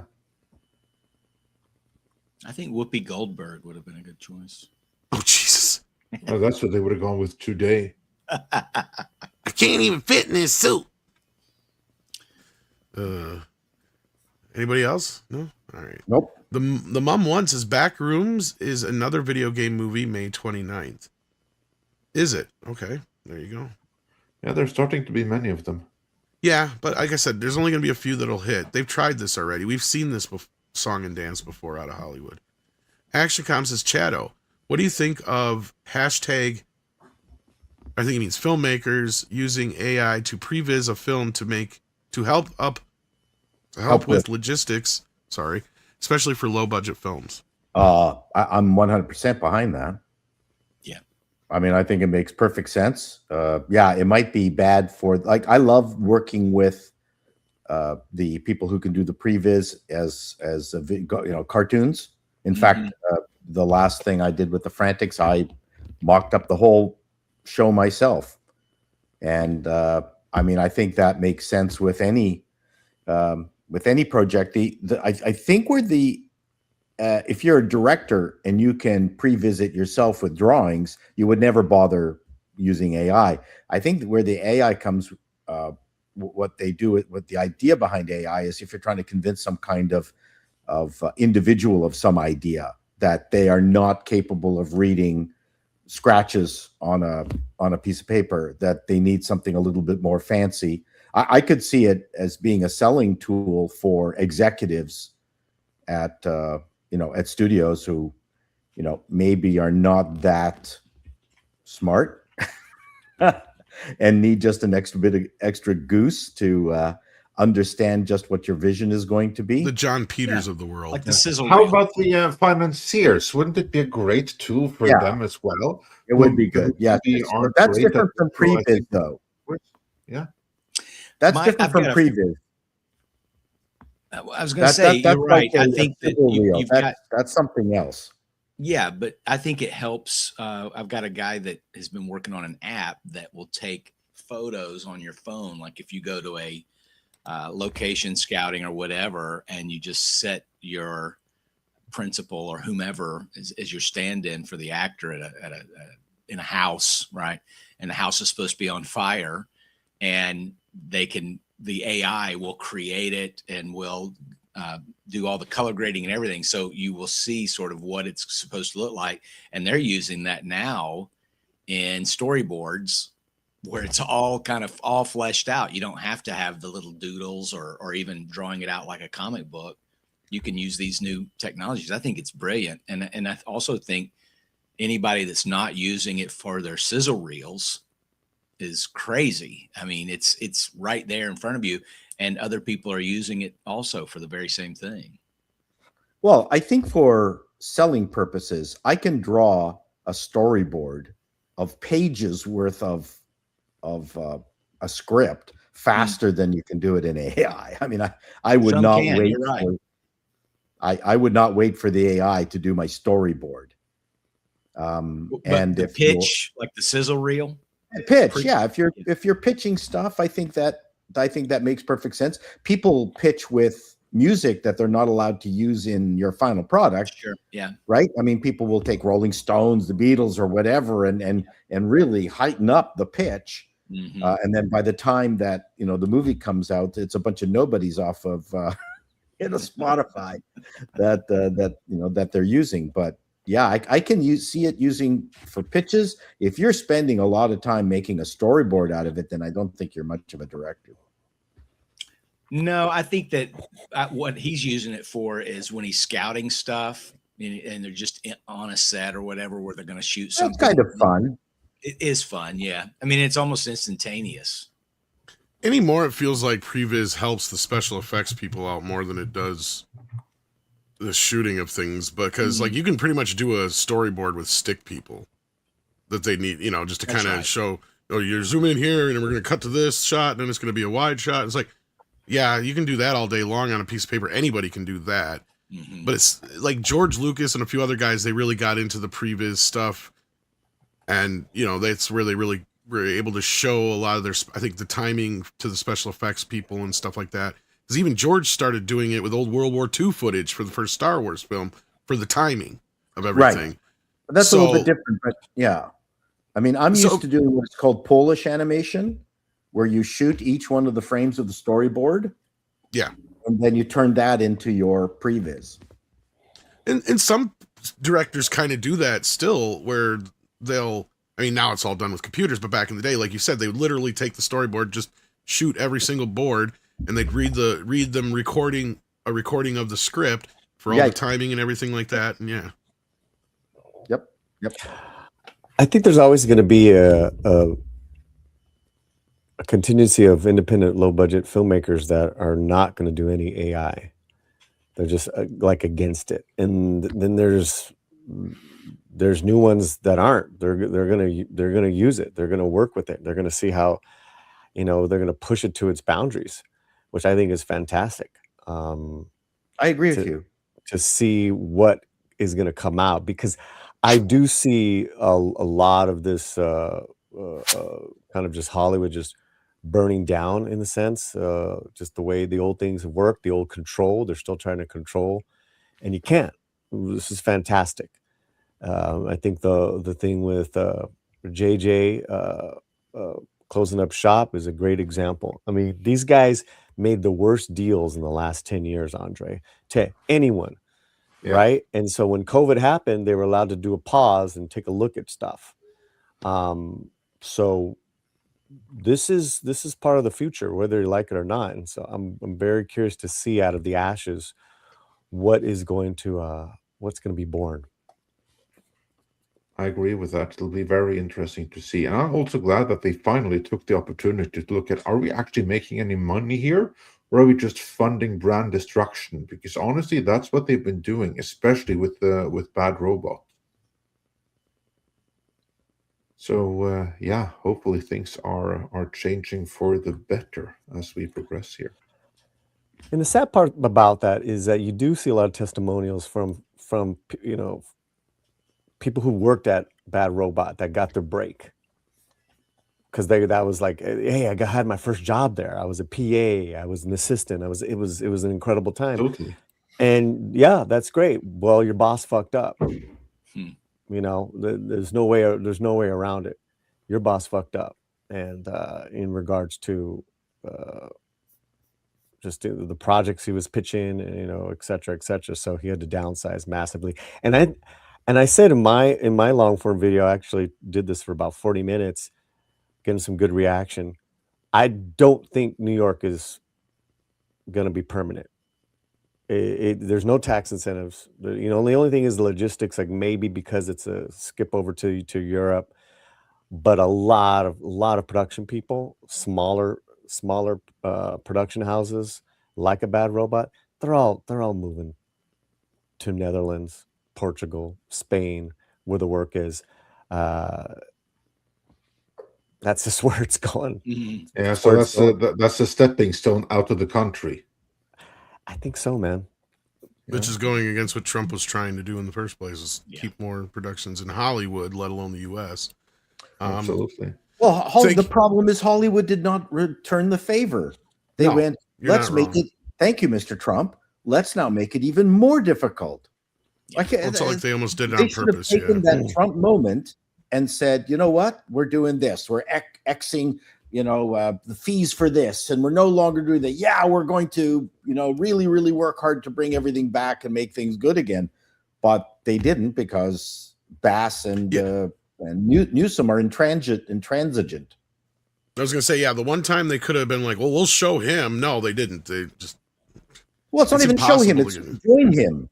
It's thank you. Yeah, thank I know. But at the same time, they could be like, you know, let's show him that we can make movies in Hollywood, right? That's what I'm saying, because like that's the whole point of what he was getting at. It's like, well, you know, at the same time, it's not just that the movies are moving to Georgia and all this other places. You should know this. A lot of them are moving to Canada and all over the country. And it's like, you know, even some of those Disney films are considered UK productions, and that's how we can get the tax stuff out of them. But here's the thing, is that even Canada is shrinking as well, because that's been happening for decades.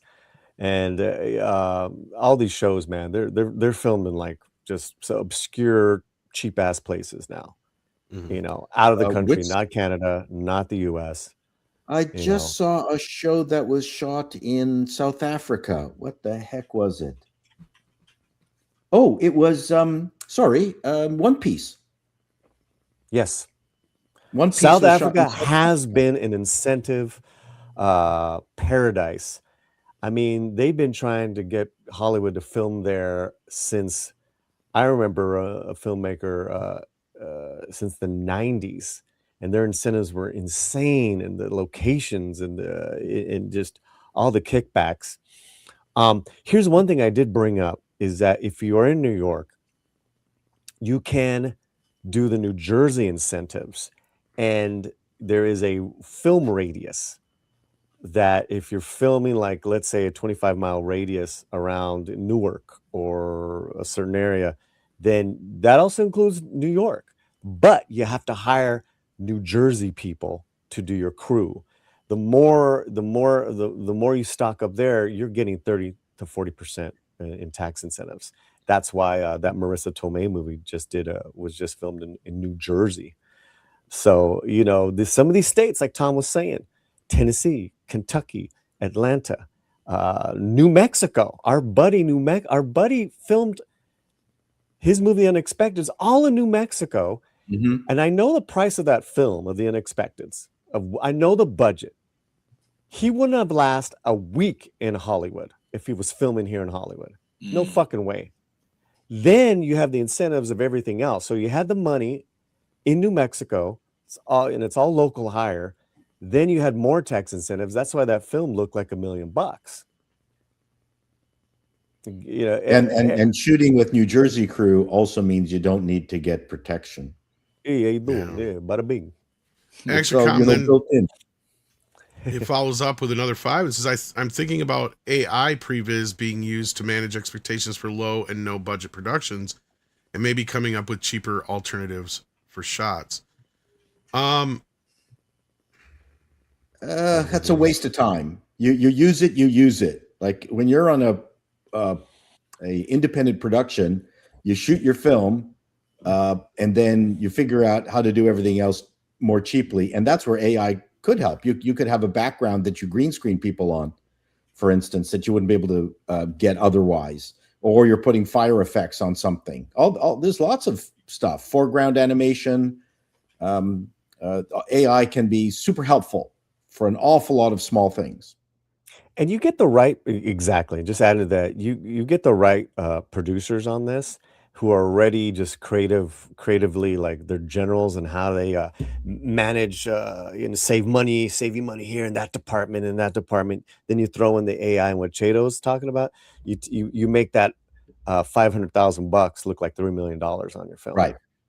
It's just, that's what I'm saying. Is like this is an exciting time.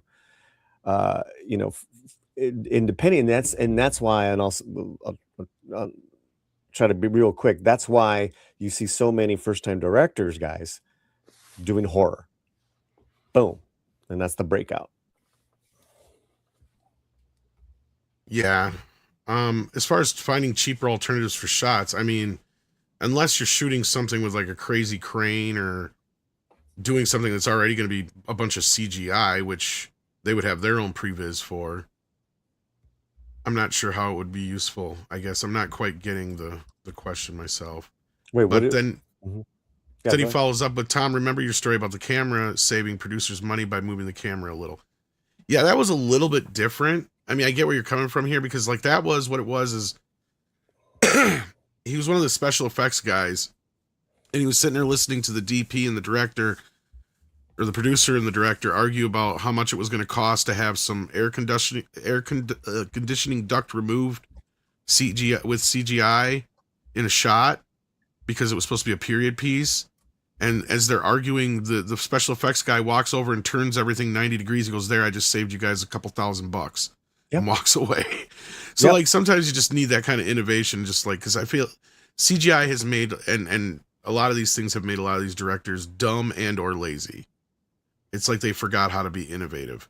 It's like if they had CGI back in 75, Steven Spielberg would be a B movie director now. I've said that before. Probably. Yeah. Because he would have showed the shark in the very first shot. That was the whole point. Speaking of, there's storyboards out there where you see the jaws coming up from underneath the girl, smoke like that. That was the way the movie was supposed to open. It didn't happen that way. But yeah, so, and then Michael Thomas says, thanks for the show. Good to see y'all. Well, thanks for being here. Appreciate that. And then we had over on the Rumble side, Fundo Shinjin says, fact, since Bruce Lee can't draw, he used stick figures for his storyboards. I wouldn't be surprised, because he usually did all the action choreography. And that's fight choreography, where Previs has gotten even more involved. That's almost like a budget for a small film. Well, Sylvester Stallone in the Rocky movies would literally script out each punch. Yeah. So they would basically practice it as, Apollo does a right, hits. Rocky does a left and misses. It was like, that's the way the whole thing was written out in the script. Like, yeah. Anyway, so yeah, I didn't really know that about Bruce Lee, but I'm not surprised. I can see that. He was a smart man. Oh yes, very smart. But with that, was there anything else we needed? Oh, RoboCop, duh. RoboCop, yeah, that's duh. that's something that there was some news about, because there was an Amazon series that was announced for RoboCop years ago, like I think in 2024, and then we didn't hear anything about it until over the course of the weekend, where apparently it has now been greenlit. We still really don't know anything about it, though, other than that Amazon are proceeding with a RoboCop reboot in the guise of a series, but we do not know if it's going to be a remake, a continuation, or if it even still has James Wan and the same crew that originally were announced years back. So we don't know much, but it's happening. Tom, what do you know about My it? understanding is James Wan is still involved. It is a reboot. Is also the other thing. Again, this is just from what I had heard. I don't know for sure if this is accurate or not. Because you and I also know there was the Neil Blomkamp RoboCop that was before all this. And that was just before MGM was bought out by Amazon. And that was the last time, as far as I know, that Peter Weller was involved. Now, my understanding is Peter Weller has expressed interest in working with these guys. If I'm assuming if it is a rebootable series, but I don't think it is. From my understanding, it's going to be a complete remake. So we'll see what James Wan comes up with here. But yeah, I'm cautious about this one. It'll be interesting to see. I'm Like- not. I'm not anything on this. Wasn't there like a TV show back? Well, in- there's been tons. Like that's the thing I was just going to say. Loads of Peter them. Weller has actually played the character less than other actors at this point. yeah, And there was a movie too. yeah. a remake. Yeah, which 2014. 12 film, years yeah. ago in 2014 came the RoboCop remake, which obviously didn't last long. I mean, like most other franchise remakes, it was a one and done that wasn't successful enough to warrant any further sequels. Which is sad because Andre and I have talked about how there is a good movie in there.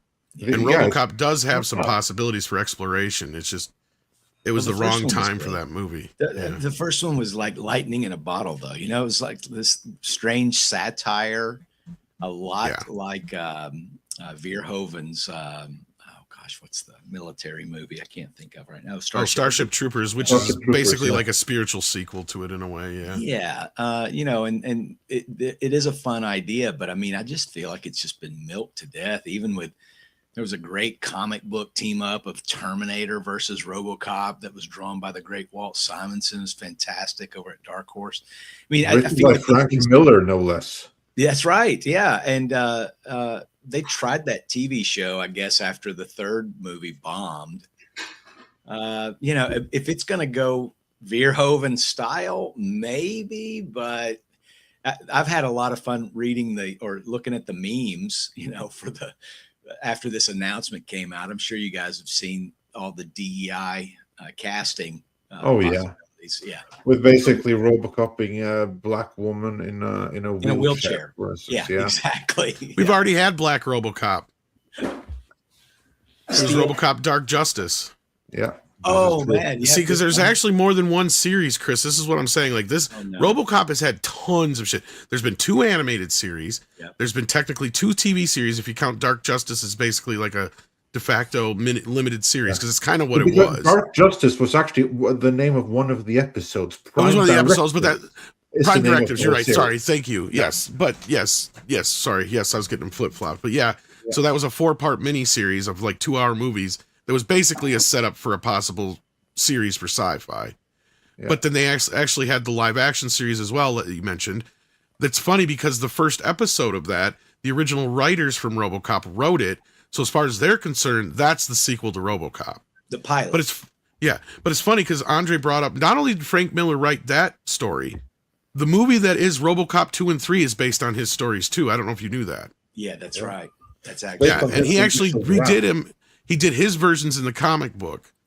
So because they crazy. really rewrote his movies or his scripts quite a bit. Yeah, but he's in part 3. So That's yeah, true. he plays one of the scientist guys. But yeah, In the TV series, the official TV series, they had to come up with ways for RoboCop not to kill the criminals. well, the live action I think was a little bit looser. I mean, yes, they played it more downplayed to the PG audience, but Yeah, yeah, like- the cartoon like RoboCop specifically 3. nerfed it. Yeah. Yeah. Obviously. Well, this But, just came out. I haven't seen a whole lot of detail about it. You know Oh, what though? there's That detail to come out yet. I'm sure they know it behind the scenes, but they haven't told us. All I'm hoping, and this is just a hope, is that the recent game that came out, that was such a big hit that it is what gave this the green light, and it even gave the idea. You know, the way to do this is legacy sequel. Bring back Peter that's Weller. what I said. He really only has to do the voice. You do not need him to do the outfit, anything like that. You just need the voice of Peter Weller. Have it be a sequel. Do it King Conan style. Nothing else is needed. I mean, it Did was you see my perfect. post, It was Andre? perfect. Actually, no, but I'm sure it's pretty much the same what I said right What now. I said was you have OCP now owned by Amazon. Get it? Oh, yeah. Very good, yeah.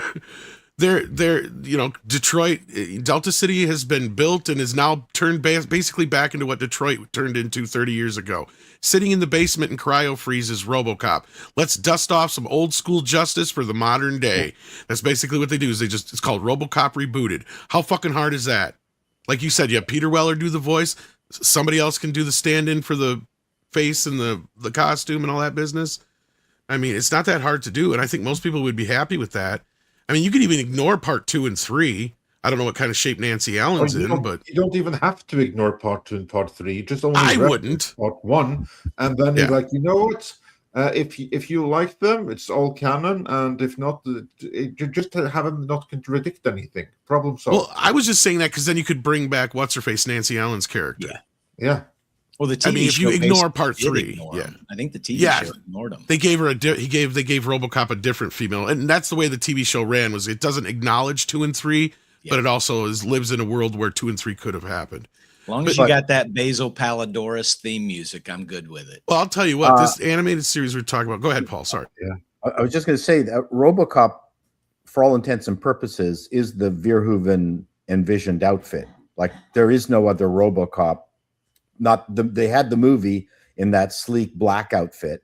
Yeah, RoboCop is it's got to be the same outfit as in the original movie, right? Or it's not RoboCop. Agreed. Yeah, exactly. Agreed. Yeah. Well, it wasn't too bad. Was you actually had like several outfits in the There was like remake. 3 basically. Yeah, and the first one, the one that was like made to look like the original, that one wasn't too bad. But then they went with the sleek black one. It was just ridiculous. That's the one I didn't like. Yeah, No one liked that one.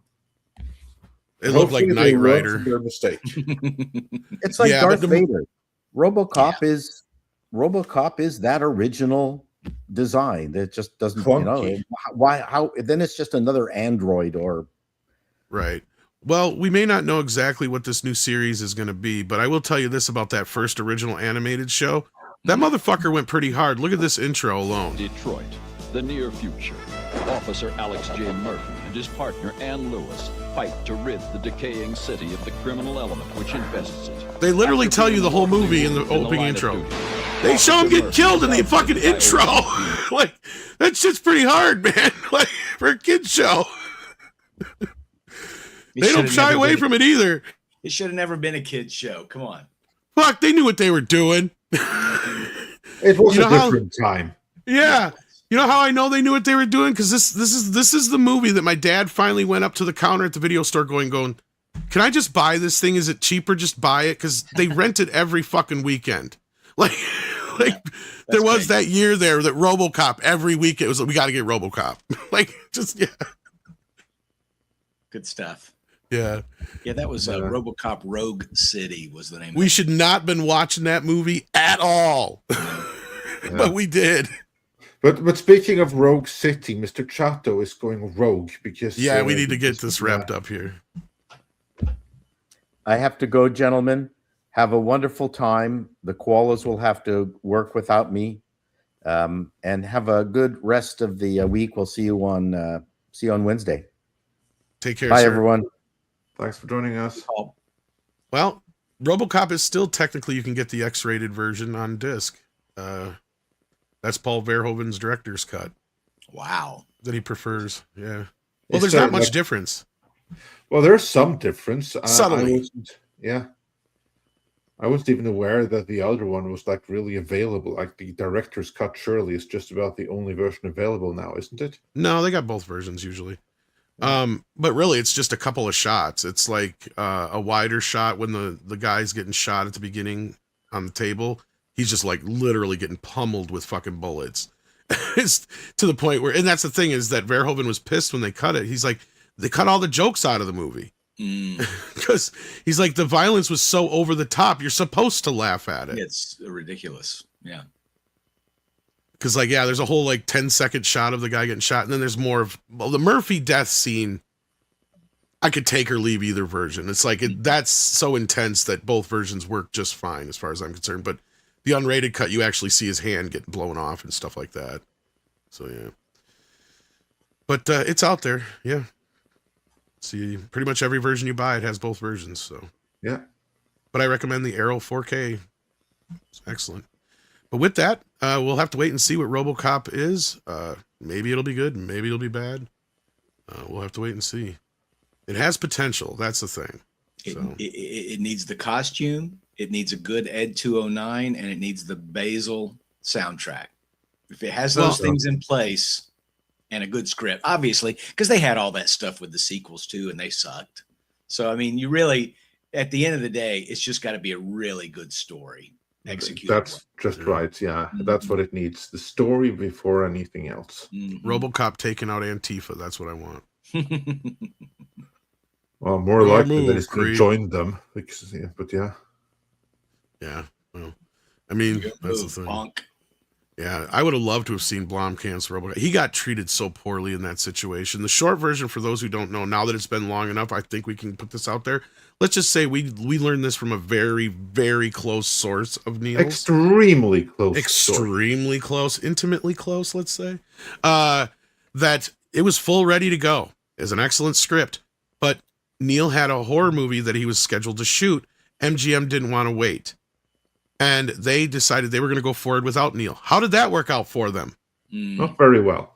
Because like I pointed out at the time that happened, I said, oh, now not only did you make it to where your movie's going to get delayed, but you're going to have to start all over again because you're going to have a new director come in who's going to have a new vision, who's not going to do what Neil's going to do. They're going to want to do something completely different. So you're starting from scratch. You might as well just push this movie out 1.5 years now.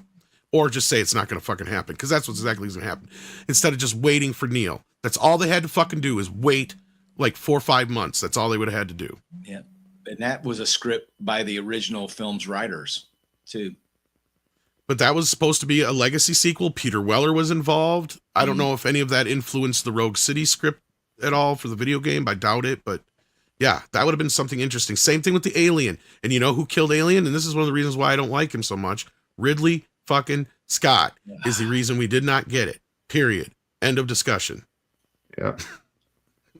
And I know why. It's not just because he wanted to do his own thing, but let's be real. That motherfucker has it out for Aliens. He has had it out for Aliens for years because that's the movie that everybody associates with. That's the movie that has all the lore set up in it. So he had to undo all that shit. And guess what Neil Blomkamp's movie was? A legacy sequel to Aliens. And that's not what he wanted to do. So that's why that never happened. And Sigourney Weaver was even on board with it. Yeah. Wow. Yeah, sometimes directors or works need to be protected from the original directors. Neil Blomkamp is the greatest director that we never got. I'll be honest with you. He may be a hard ass to work with, but that's the motherfucker who should have been working on Star Wars or insert any of your fucking IPs here. And he's just sitting there languishing in director jail because he doesn't play ball with the studios. What's he doing right now? He's working on, still trying to get District 10 off the ground, last I knew, and whatever personal projects he's been working on in the background. I don't even know what he's got coming up here, to be honest with you. It's a shame. I know he's trying to get funding for District 10. That's the last thing I knew. Which is sad, because he's like a talent.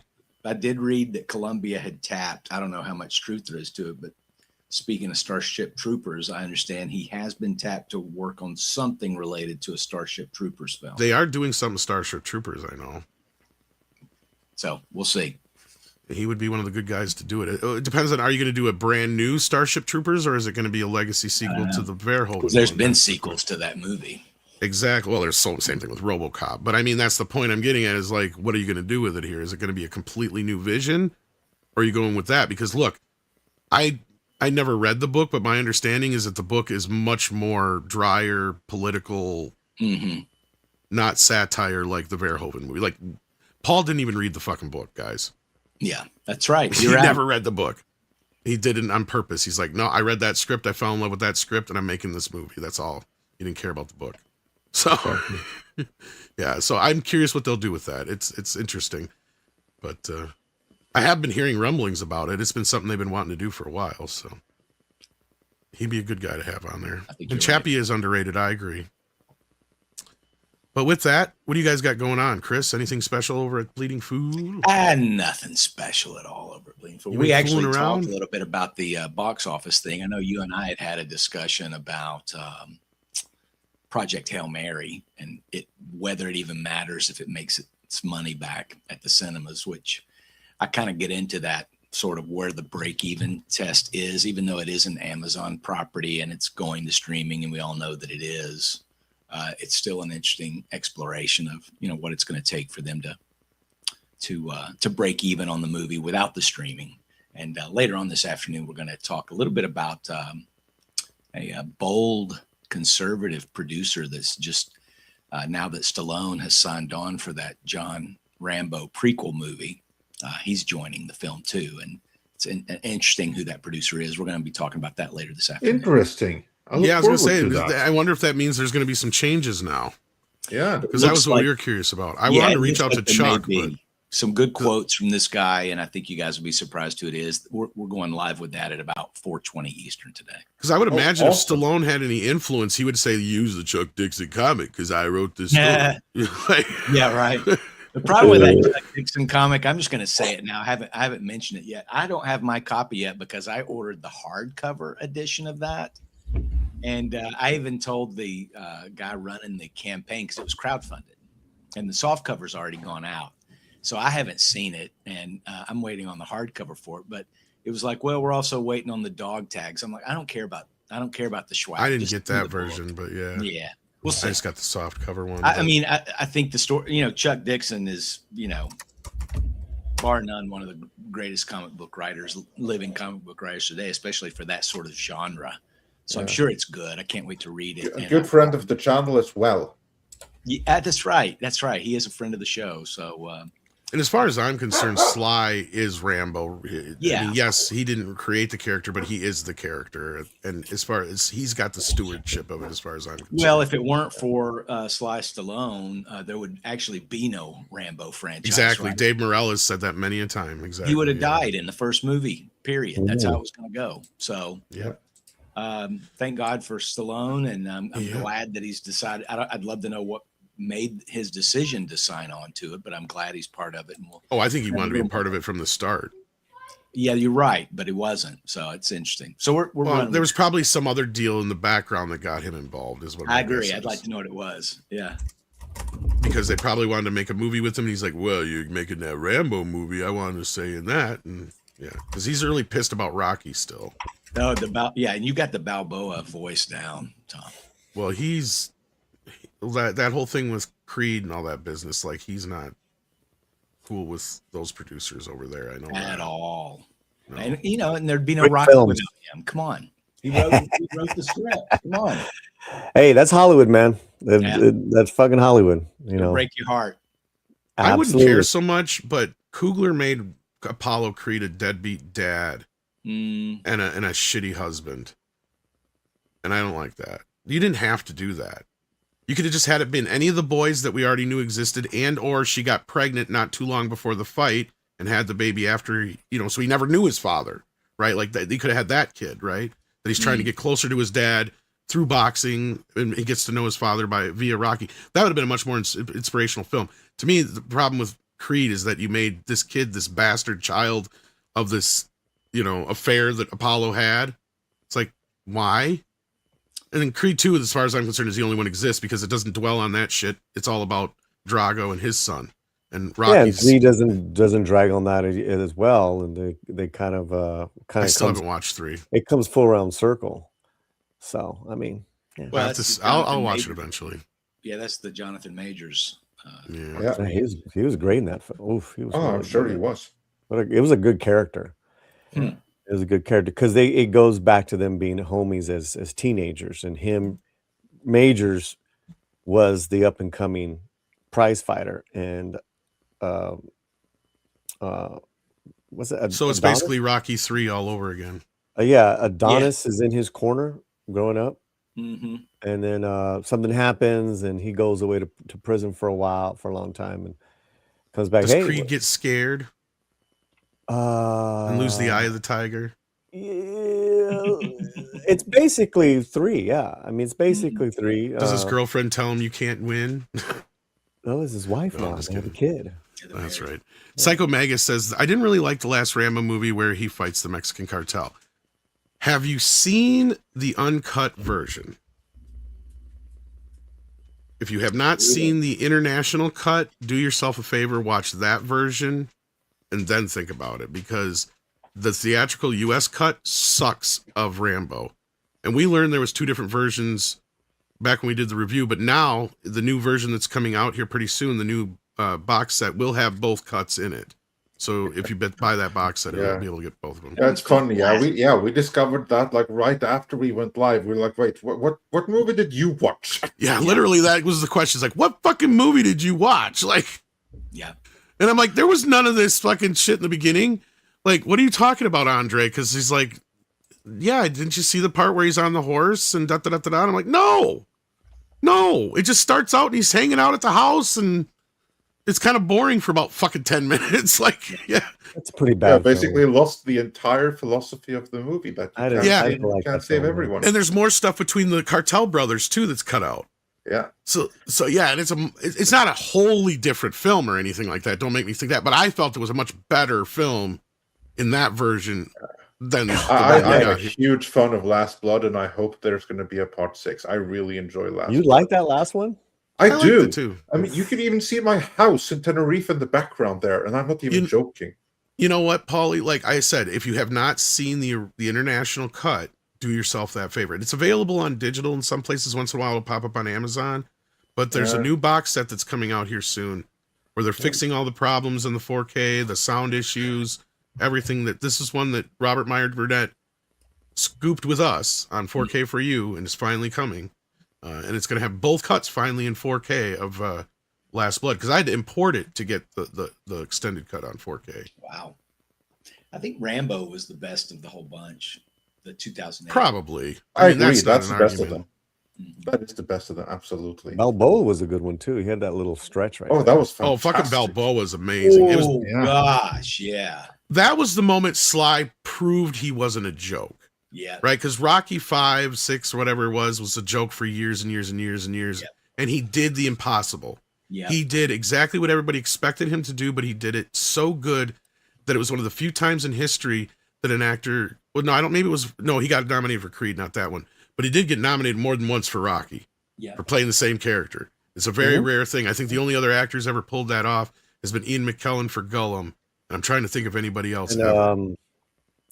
what's her name? Played Or Elizabeth. did I say Queen, not Gollum? Did I say Gollum? I meant Gandalf. Queen Elizabeth. Gandalf. Yeah, that one too. And then otherwise, I can't think of anybody else. Now, Sigourney Weaver got nominated for Aliens, but she had not got nominated for Alien. So that doesn't quite Yeah, count. But yeah. Balboa is wonderful.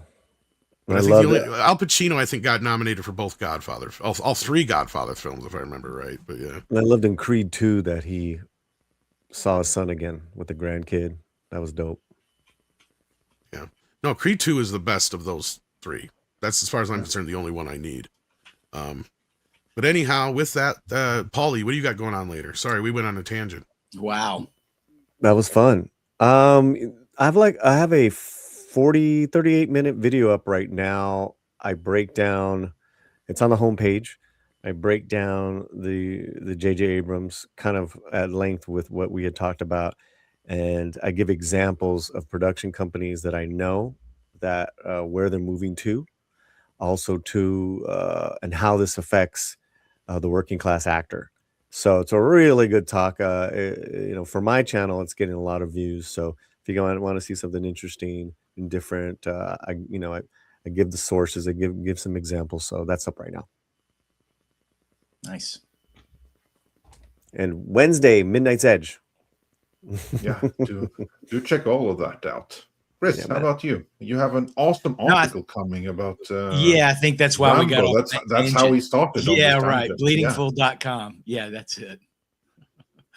I will not, for those who are still pissed that I referred to Ellen Ripley as Helen Ripley accidentally last week, I probably will not be on this Wednesday's or Friday's show. I've got a lot of travels I'm going to be doing, but I know I've got a few fans that got caught hell for that accidental misstatement. Well, that's weird. I mean, there's worse mistakes to make than Helen and Ellen. But, yeah. I tried to say I was doing an alternative history aliens movie, but they weren't buying it. So Well, it's worth the attempt.